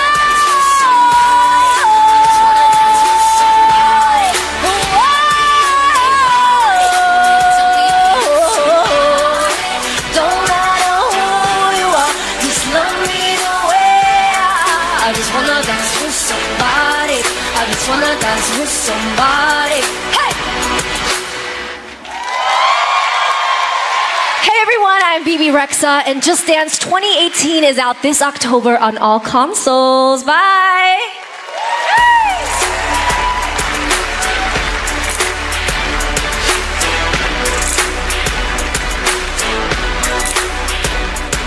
You use it as a telephone. You use it as a camera. It's your music player, your flashlight, calculator, and GPS navigation device. But now, finally, the most high-tech company in the world has unlocked the mobile phone's true potential so that it can do what it was truly meant to do. We are playing Cowboys and Indians.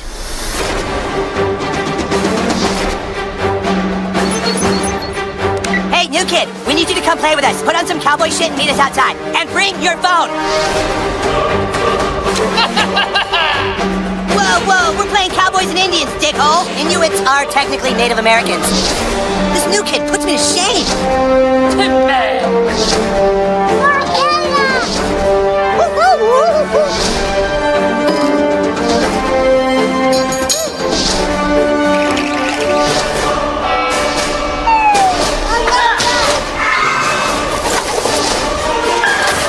Rip these guys a new asshole, new kid.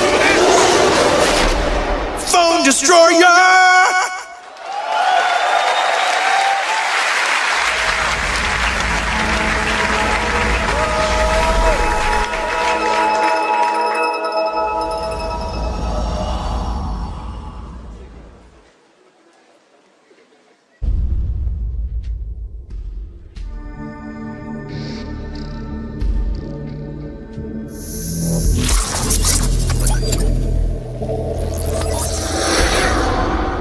Atlas, jewel of the Pleiades.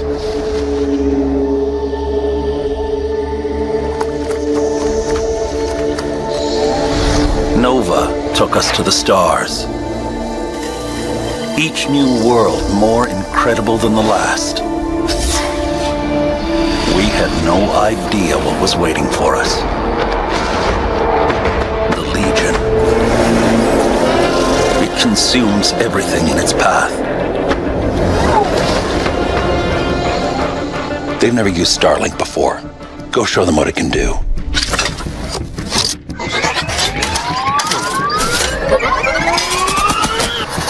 Okay, let's do this. Come on. I got it. Chase, how's it going? Breaking atmosphere.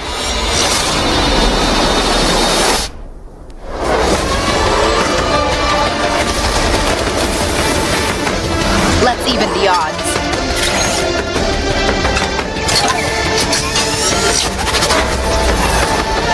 Judge, we need to buy time for me to jumpstart the engine.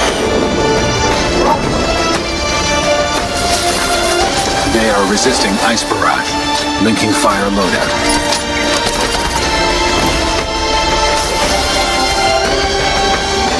We're up against impossible odds, but together we will adapt and overcome.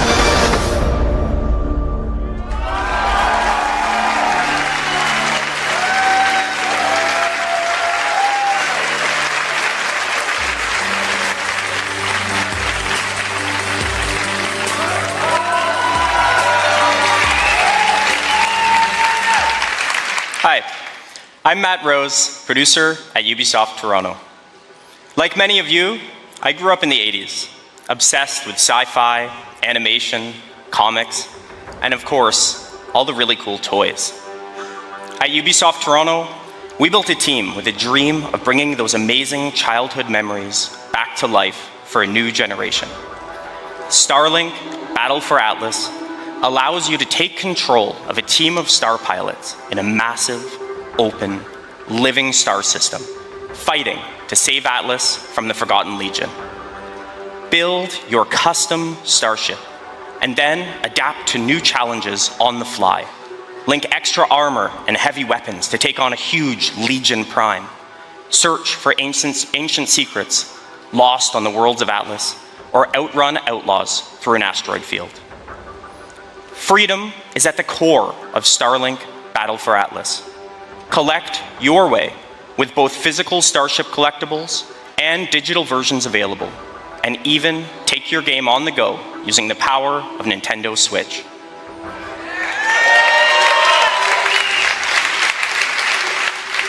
Visit starlinkgame.com for more information, and stay tuned for many more surprises over the coming months.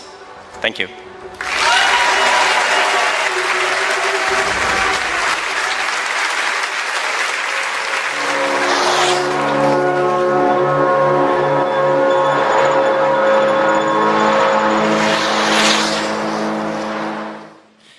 Hi, I'm Rebecca Coutaz.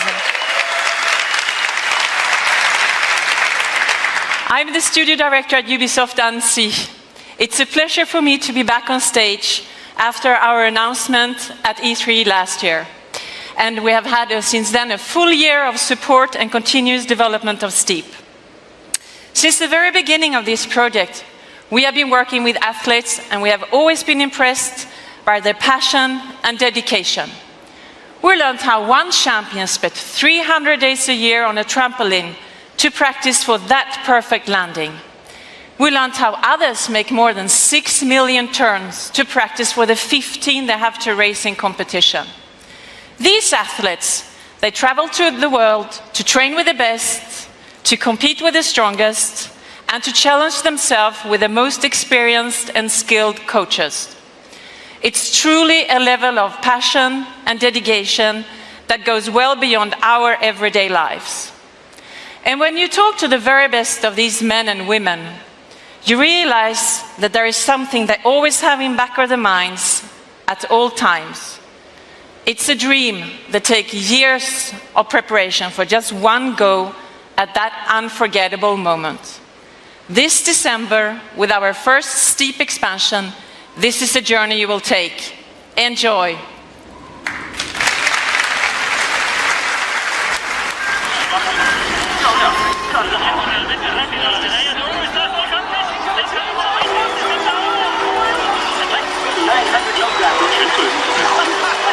As a child, you would wait and watch from far away, but you always knew that you'd be the one to work while they all play. You'd lay awake and scheme of all the things that you would change, but it was just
Hi, my name is Dan Hay, and I'm the executive producer of Far Cry the brand, as well as the creative director of Far Cry 5.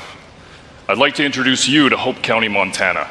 Vast, beautiful, rugged. A place where people don't even lock their front door anymore. But that's how it used to be. Today, Hope County's been overrun by a fanatical cult. You find yourself trapped deep in cult territory, cut off from the rest of the world. They've closed the roads. There's no cell phone signal, no 911. People are fucking scared.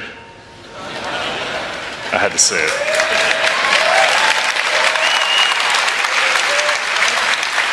And just up ahead, the small town of Falls End has been completely overrun. If you're gonna survive, you and your guns for hire are gonna need to save it. But to do that, well, you're gonna need to raise some hell.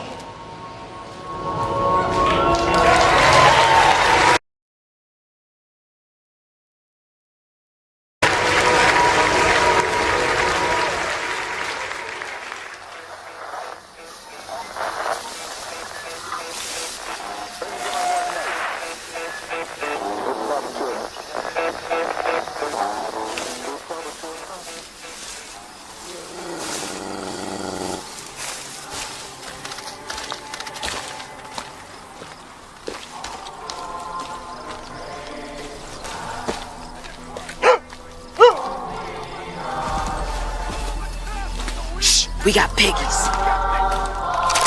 the ashes of this great extinction, you shall lead your own life in the church of Vivo! Town looks like a war zone. Where do you want me?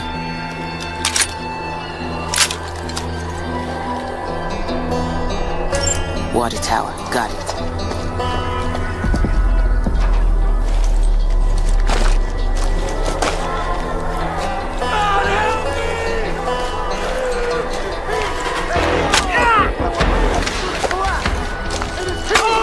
Lead us to Eden's gate! Souls do not harvest themselves! The reaping has begun! You will be... I'm in position. You will be cleansed! You will confess your sins! You will atone! For only then will you walk in the light of our Father and be delivered! Boom, boom, motherfuckers. Boom, boom, boom, boom. Bang, bang, bang. Boom, boom, boom, boom. Behind you! Bang, bang, bang, bang.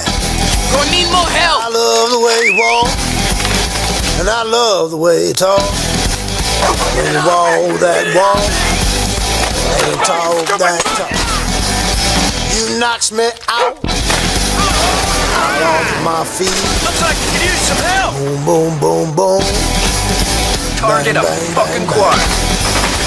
Boom, boom, boom, boom.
Where's your master?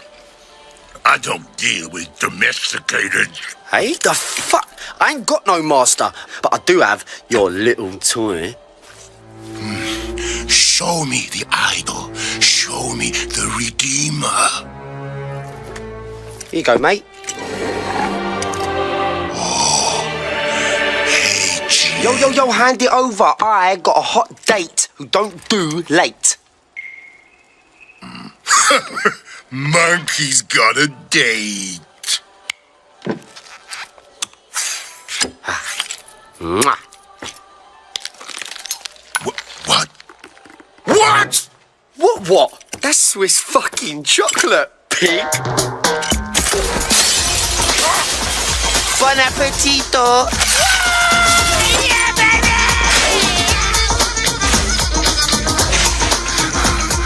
I want every fucking cop in this fucking city after that fucking bastard!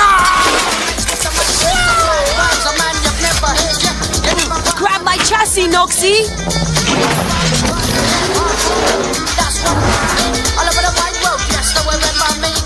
Easy peasy, bro.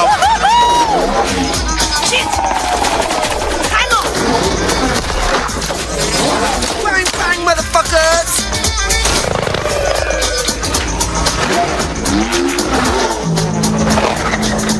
Fuck me.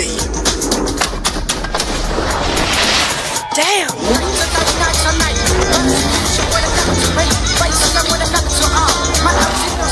I've seen your star, you expect me to send you. You don't know the Do it! bringing it, swinging and making it, and never bringing it back.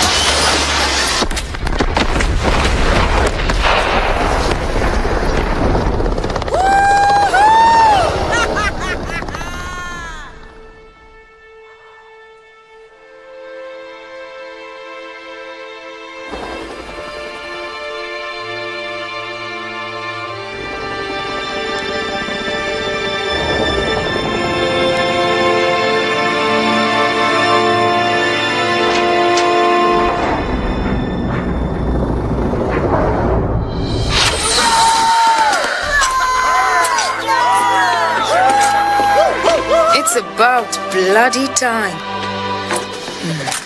Let's see what we've got.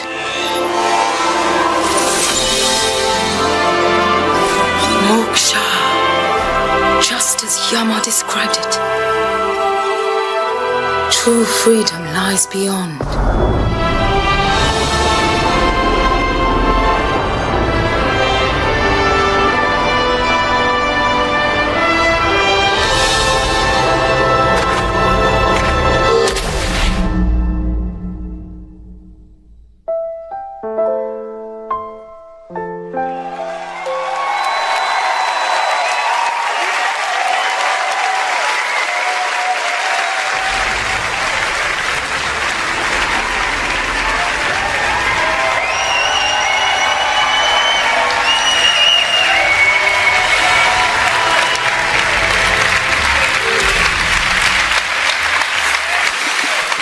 Thank you.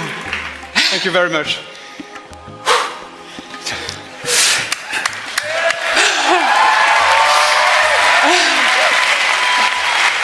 Thank you. First of all, I want to say a big thank you to all the teams who worked very hard on creating all this world. Again, thank you to all these teams behind us. I want also to say thank you to Yves, with all my heart.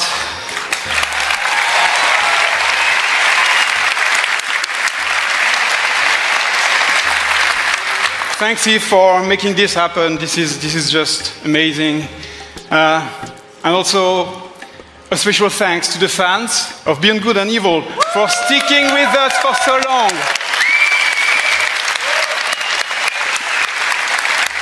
It's about bloody time. 15 years. Almost. So welcome to System 3. Our story takes place before the birth of Jade, in a multi-ethnic, multicultural human society in a distant solar system. It is a time when corporations create hybrids in their labs and enslave them to colonize the stars in order to compete for power and cosmic resources. With our crew of crazy and unforgettable characters, we fight in the name of freedom and the right to determine our own fate among the stars. And we will helm massive star-faring vessels through territories as spectacular as they are dangerous. We've been working very hard just on the technology during 3 years. And today, we have a seamless online playground where we can travel across space at the speed of light. We can explore mysterious cities and discover unknown lands by ourselves or with friends. And we want you to participate in the making of this great adventure. Join our Space Monkey program.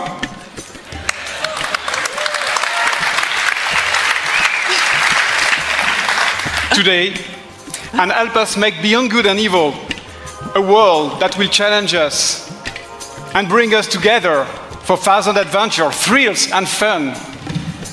And please, Eve, just join us. This is. Thank you. Thank you. Yeah, congratulations, you guys. You know, Gabrielle and Michelle, you've done a fantastic job. It's amazing what you have been able to achieve, and you and I and all the teams have the power of creating games that will amaze all the gamers. And I think video games can help us to grow and to get better. So thank you very much. Thank you. Thank you. Congratulations. Thank you.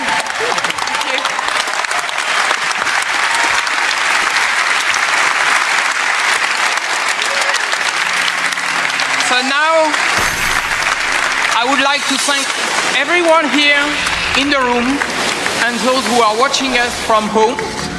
Thank you for listening today, and thank you for playing our games. So to all the teams at Ubisoft, thank you for your incredible imagination and enthusiasm. All of us here, we wish you all a lot of fun playing games this year. So thank you very much, and have a great E3.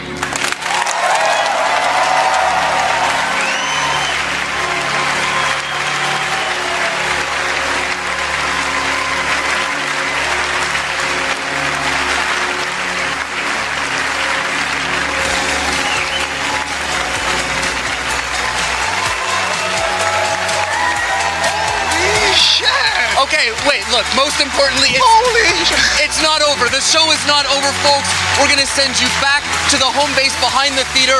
We have 30 minutes of an exclusive, what is it? I lost it. Assassin's Creed Origins exclusive gameplay. 30 minutes right now. Let's go back to home base outside the theater. Thank you for watching. It's not over. Stay tuned. Holy shit! Oh my God. Hey there, folks. What a show and what an ending, huh, guys? Wow. That was amazing. Fantastic. It was jam-packed with great games, and we've got more great games to show you right now, specifically Assassin's Creed Origins. I'm Chris Waters, joined by Hanny Duong, Carl Lua, and Ash Ismail from the Assassin's Creed Origins team. And let's get right into it, fellas, here. Without further ado, we've got 30 minutes of exploring the open world in Assassin's Creed Origins. Yes, for sure. So just to start off, so we have the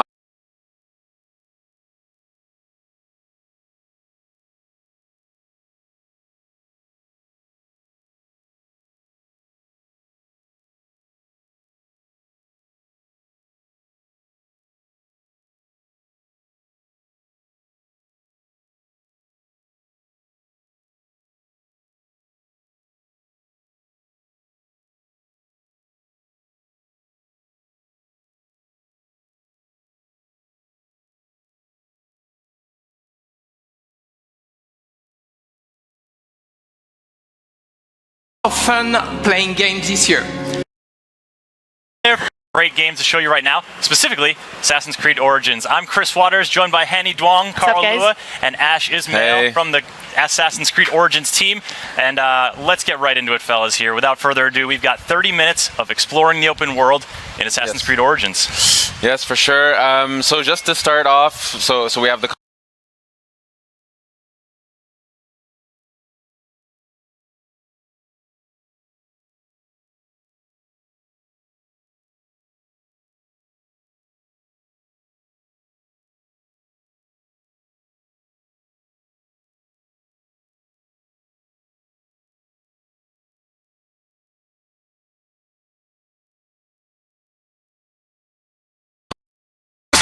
Great games to show you right now, specifically Assassin's Creed Origins. I'm Chris Waters, joined by Hanny Duong, Carl Lua, and Ash Ismail from the Assassin's Creed Origins team. And let's get right into it, fellas, here. Without further ado, we've got 30 minutes of exploring the open world in Assassin's Creed Origins. Yes, for sure. So just to start off, so we have the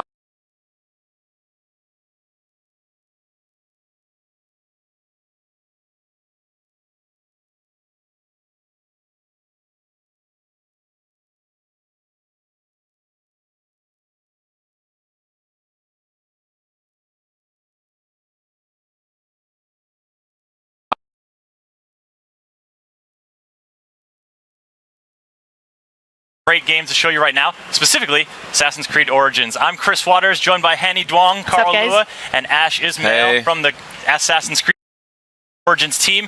And let's get right into it, fellas, here. Without further ado, we've got 30 minutes of exploring the open world in Assassin's Creed Origins.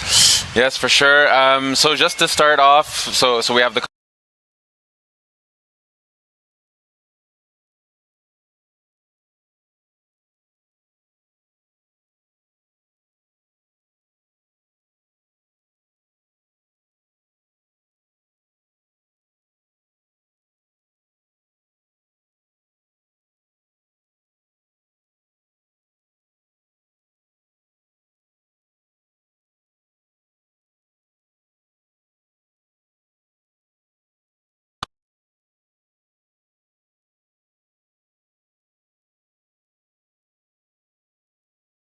great games to show you right now, specifically Assassin's Creed Origins. Great games to show you right now, specifically Assassin's Creed Origins. I'm Chris Waters, joined by Hanny Duong, Carl Lua, and Ash Ismail from the Assassin's Creed Origins team. And let's in Assassin's Creed Origins. Yes, for sure. So just to start off, so we have the context. This is the demo we have here at E3 that we're letting people play. Just so everyone knows, this is a living game. We still have a ways to go to finish off the game and completely polish it. So we might see some hiccups along the way. But we fully assume that. We're super proud to be here to show it off. We've been working a long time on this, and it's finally exciting to be able to show it and have people play it and send us feedback. So here we're gonna go. Carl is gonna show off his skills. His gazelle rustling skills. His gazelle skills. And here we're gonna start with a camp. So these camps, these are military locations. He's gonna use Senu, right? That's right. Senu. She's a beauty. Yeah, she's a beauty. She's a great scout. So right now, Carl's using her to tag the enemies, but also tagging opportunities in the camp. Now, the question might be, why would someone infiltrate such a location outside of quests? So there is a quest that actually takes place here. In the demo, we've disabled the quest so that we can focus on the world and what happens with the world. Later on, there's going to be more streams with quests so that we can kind of spread the love, the content. But for now, we're just kind of cutting loose in the open world and going to see what is in store for us here at this camp. Now, with the tagging, I'm noticing, one of the new features here is that levels are popping up over the enemy's heads as you are tagging. So what can the player read into those levels as to what kind of challenge they're going to face? Yeah, so by going a lot more action RPG, what's happening here is that right now Bayek is level 20 and he's facing off against enemies that are at an equivalent challenge. And so this would be considered a fair challenge fight in this part of the world. And we'll see that as, we'll see later on, there's another camp with enemies that are level 25. And you'll see that the feedback's slightly different. This is to really clarify to people, levels matter, gear matters. Taking on higher level enemies, it's doable.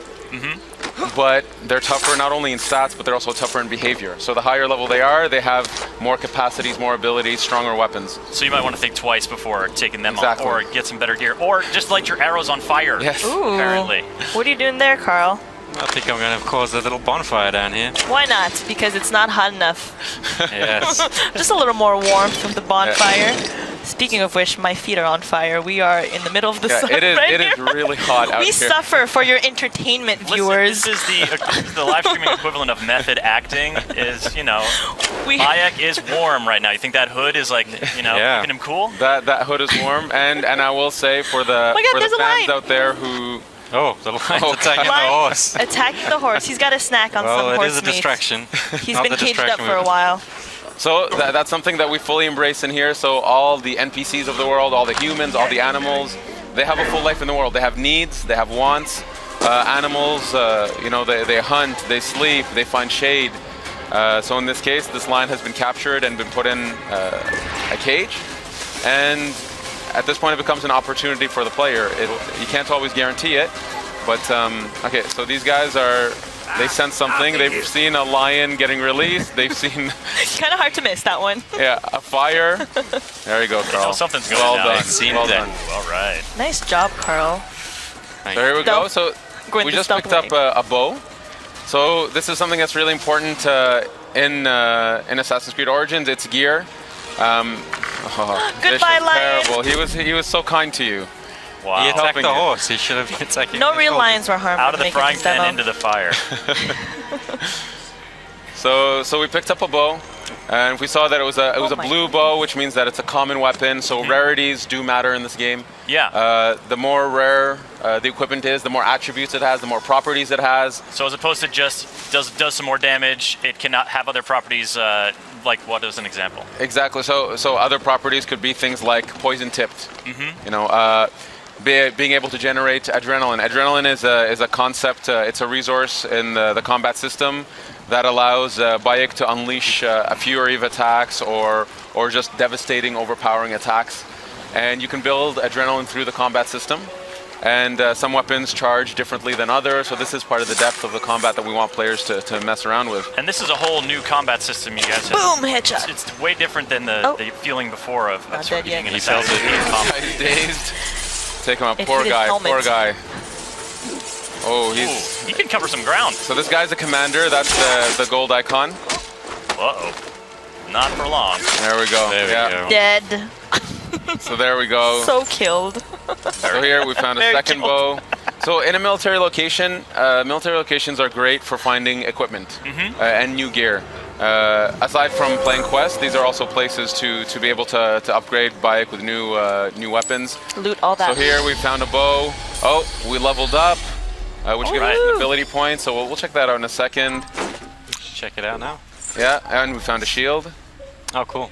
Nice All right, job, so here we're Carl. looking at sort of the skill tree, and I'm seeing three different branches. Yeah, it's more of a graph. What that means is there are flavors. So on the one side, what you see here is the Master Seer. This is more the abilities that are aligned with manipulation. So manipulating the environment, animals, and NPCs.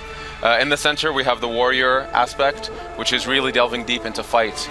And the hunter aspect, which is more the stealthy approach of being an assassin or being a ranger. And the idea is players can dedicate themselves or go through the graph however they want. That's why it's a graph, because they can actually kind of spread themselves as they wish. They can really craft their own assassin. And you can even focus on one area. If you want to be the absolute ultimate warrior, Ultimate warrior. you can dedicate yourself. So the last ability on each graph, you can keep pumping points into it. So you can really become that super powerful archetype that you wish to play. You just got to chase down a fluorescent outfit and you're good to go. So what kind of player would you be, Ash? What's your personal favorite style? Personally, well, we should get Carl to buy something here. We go for the enhanced warrior bow. Enhanced warrior bow. The warrior bow is super cool. We haven't seen it yet, so maybe we should switch to it if we can. Yep.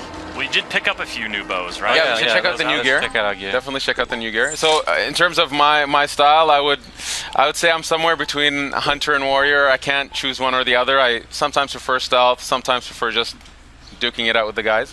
That's my style, but that's one thing we wanted to cater to, is that we have a lot of fans who either play stealth or play pure combat. It depends and on we their wanted mood. to give them a control over that. Yeah.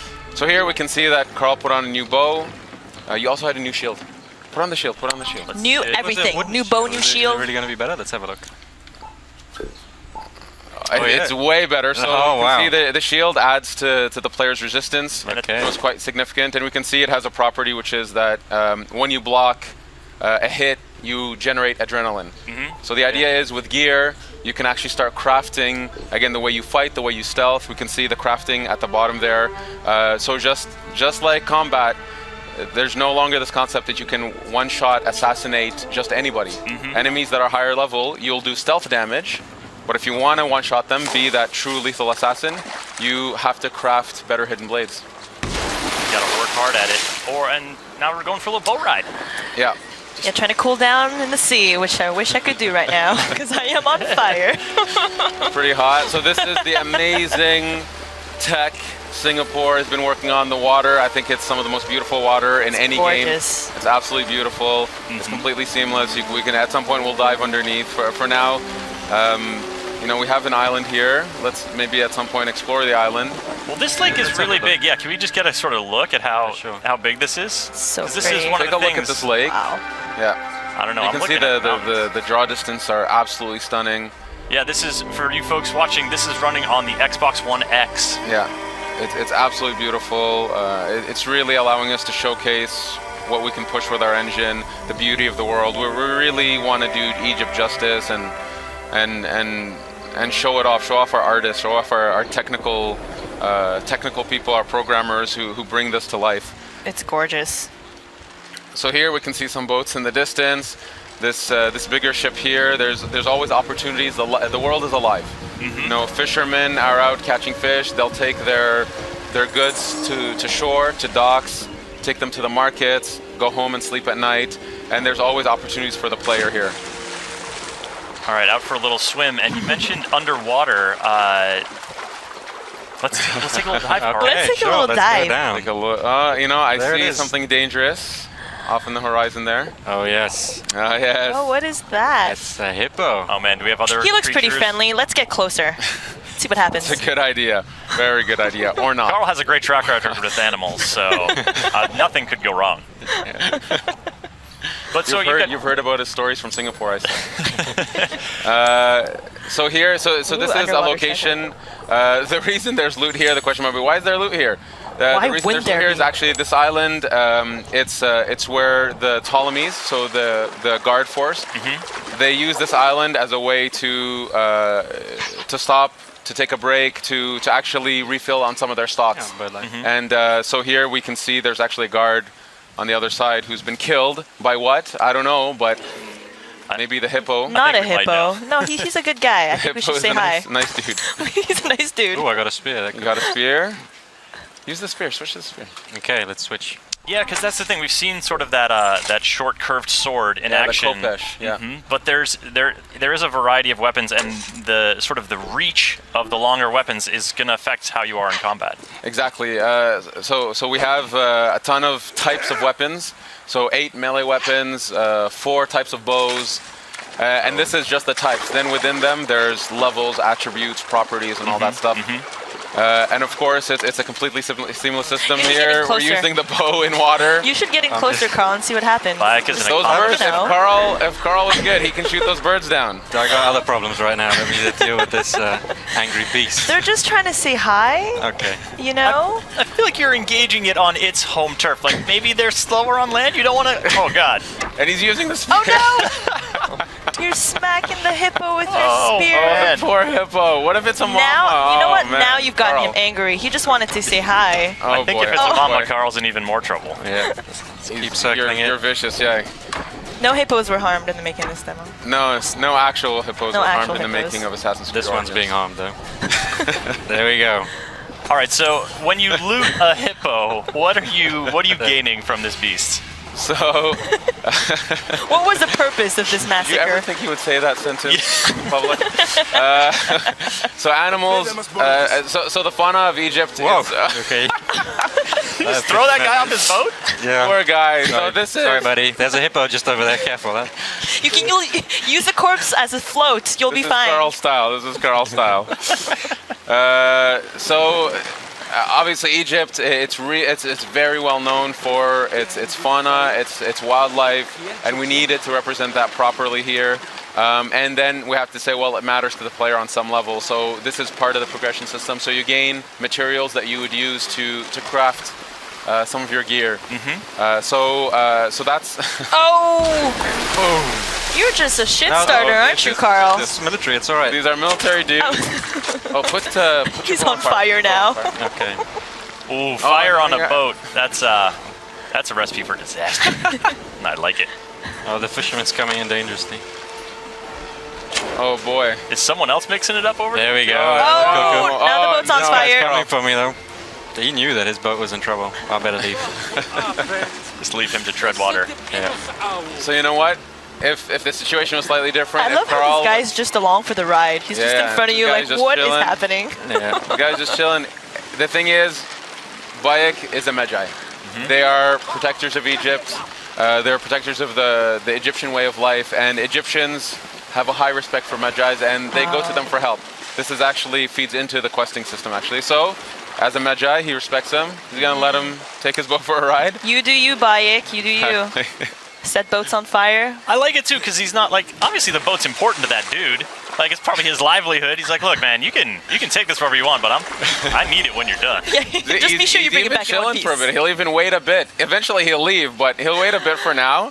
He's watching me carefully. So courteous. Like, so hey, courteous. in case you need a getaway vehicle, I'm here, bro. Exactly, exactly.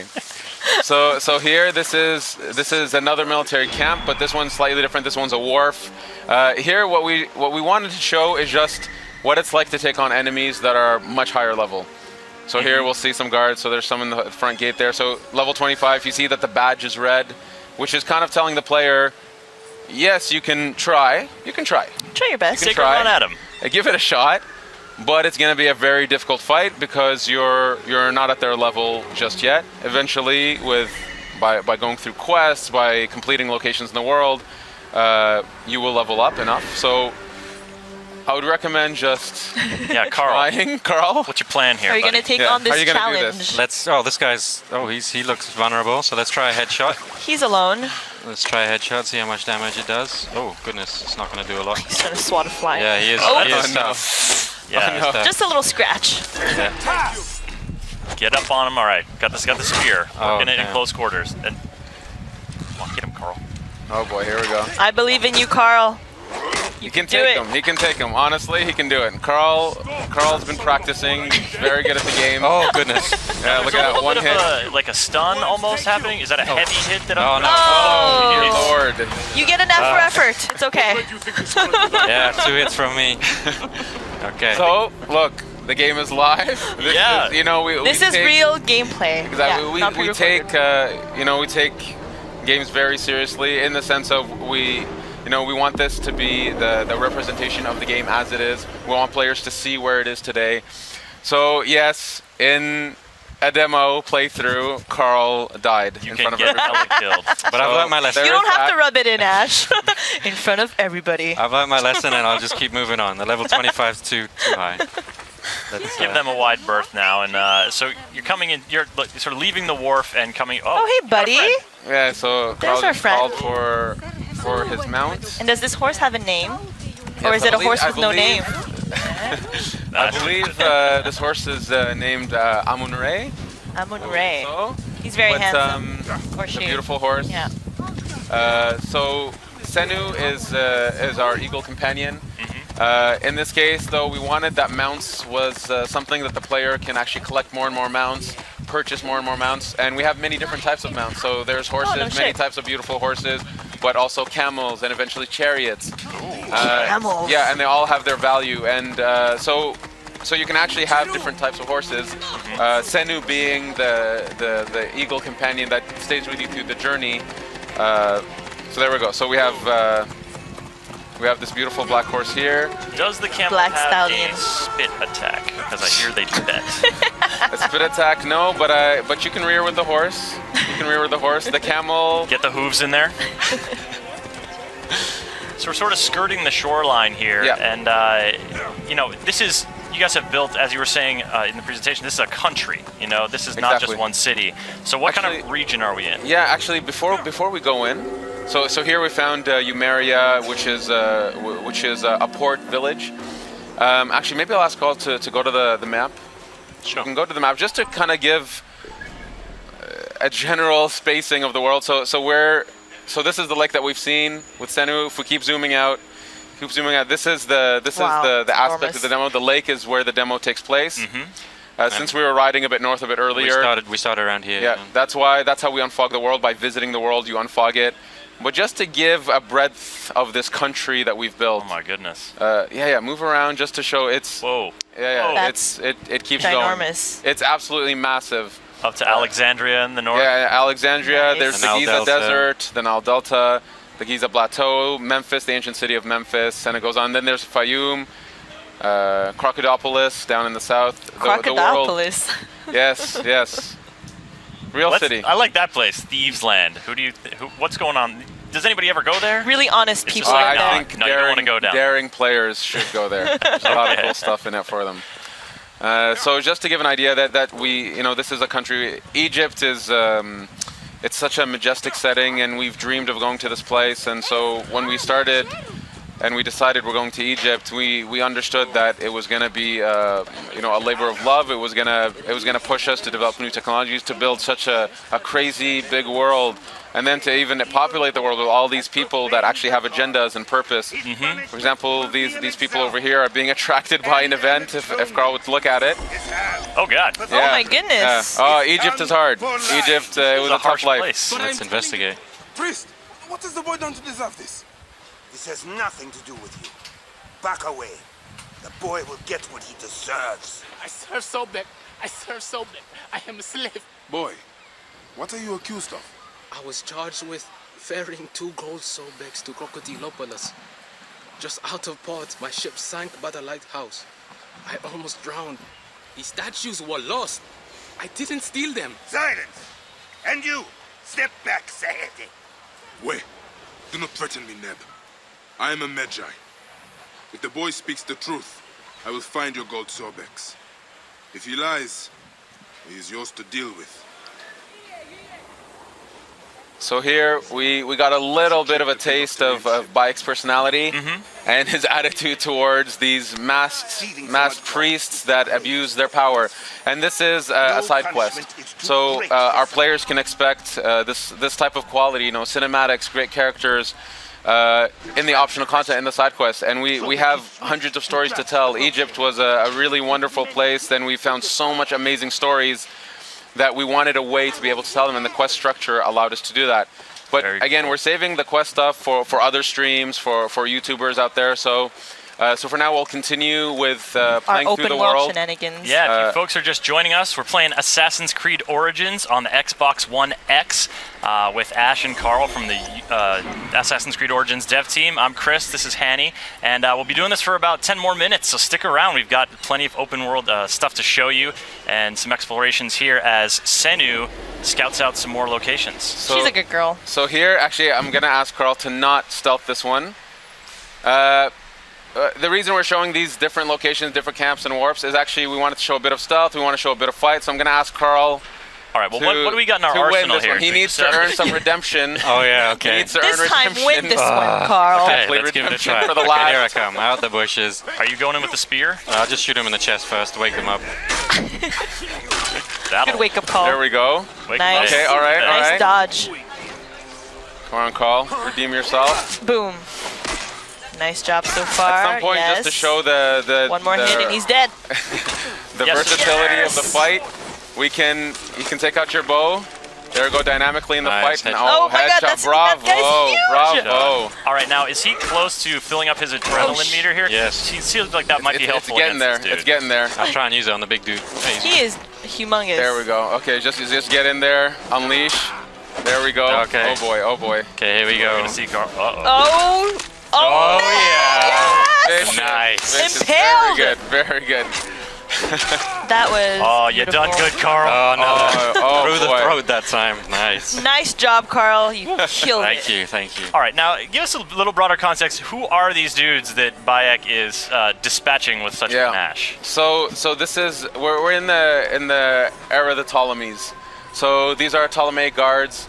They work for the people that Bayek is going after. And when I say going after, effectively Bayek is unraveling a mystery, and he doesn't know who these characters are that he's after. And so he comes to this place. He's actually looking for a contact to gain some info to lead him to eventually his targets. And these are the Ptolemy guards who work for these people. Bayek being an Egyptian, a Medjai, he doesn't have a very good alignment with these people. They represent, they represent really like the evil forces that are destroying his homeland. So anyway, so these are the people he's after. This area of the world, just to say, if we take a look around, yeah, Carl, this is a beautiful shot of the world. Carl, give us a slow pan here. So this is well, actually, there's a reach eye point, so we can get a better view from there. Yeah, so we're gonna do a viewpoint. We'll do the viewpoint. Just for a sec, we're seeing you know, some serious climbing here, a hallmark of the Assassin's Creed franchise, but that rock didn't have any like obvious handholds on it. Like, what's the approach to climbing in Origins? So the climbing, actually before we synchronize, just to look around. So pretty. So the climbing in Origins, it's so first we've revamped the controls, the fluidity of the character. We've gotten a lot of positive feedback already from the people who've played the build that feel like the assassin is really responsive, listening to them, doing what they want. And we pushed that to the climbing, where we said, you know what, we should be able to climb any surface we want. So we've created a tech for Bayek when he's climbing to be able to put his hands and footholds into crevices and so on any surface, so effectively to be able to climb anywhere. We wanted, you know, as the most seamless experience that we can have. Here you can see the world is absolutely beautiful. See that that distance, that top peak in the distance? You know, we could just go there at some point if we wish to. Swimming, by boat, by camel, whatever, and there's secrets up there for us. There's really I cool love stuff. secrets. There's really cool discoveries to find. Here, why don't we synchronize? So here, the world is, you know, kudos to our artists, our engineers, our technical artists. You know, this world is something. Absolutely, and you know, so synchronizing, you know, historically is sort of a way to learn more about an area, sort of clear the fog from an area. But you mentioned earlier, the fog clears by you just traveling through the area. Yeah, exactly. So we wanted to keep the idea of the viewpoints as an homage to the series. Leap of faith, there it is. There it is. There it is. Maybe we can explore a bit, walk through the area a little bit, just to give a flavor of the village life. Villages are great places to pick up quests, to go to shops, and obviously there are many quests inside villages. These are hubs of content. But anyway, so we're in a red zone right now. So will now show us the fleeing technology. Yeah, I'd recommend fleeing maybe. Or you can fight. He's feeling strong from his last encounter. Yeah. Yep. He's digging that. Real confidence. Mixing melee and now we're ranged. we're busting out the warrior's bow here. That was a skill we unlocked earlier. Oh yeah. Good point. Switch to the warrior bow. So the warrior bow, it's effectively our shotgun bow. He shoots 5 arrows at once. There we go. Oh my God, deadly. Bravo. Beautiful. Very efficient. It shoots 5 arrows at once. So when we talk about attributes and properties, you can actually find bows that you can actually have more arrows on them. You can set them on fire by default. So this compound here, it's actually part of a quest. Don't want to ruin the quest for people, but this is somebody's home that's been, let's say, confiscated, and Bayek will eventually have to help those people. Oh, it's a porcupine. That's a lot of arrows, but you can recover. It looks like you're recovering now. Yeah, you can pick up your arrows. And that ranged combat, that focus on sort of, you know, assassins have had ranged weapons in the past before, but with the bows in Origins, you guys are really trying to expand that.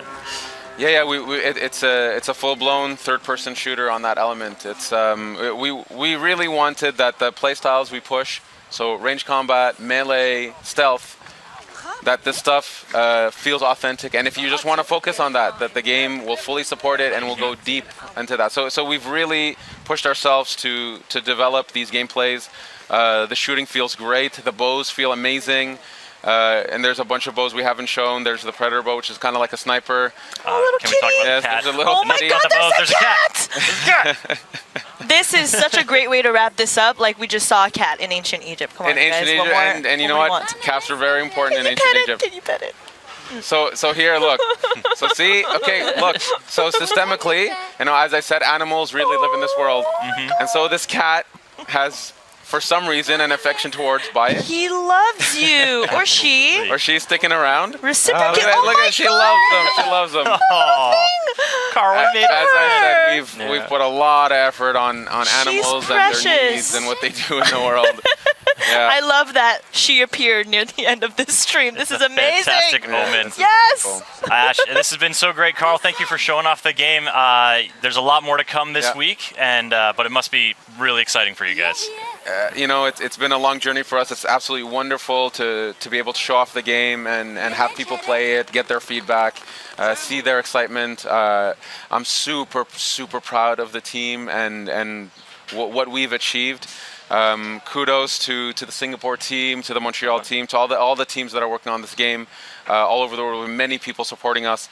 It's a really wonderful, exciting time for us, and I can't wait for our fans to play this. Absolutely, and they'll get to play it at E3 here, but later this year, October 27th is the release date. Yes, October 27th. So October 27th on PS4 Pro, PS4, Xbox, PC, and of course a launch title for Xbox One X. Fantastic. Well, if you folks want more Assassin's Creed Origins here at E3, there's going to be streams. Keep it tuned to Ubisoft's social channels to find out when and where those are. If you want more Assassin's Creed right now, you can head to the Ubisoft YouTube channel and check out the behind-the-scenes video from the Ubi blog. And for all the awesome games here revealed during that incredible conference, Ubisoft.com, that's where it's at. So, on behalf of Hanny, Carl, Ash, I'm Chris Waters, thanking all of you for watching, and have a great week. Peace. Thank you. Have a great E3.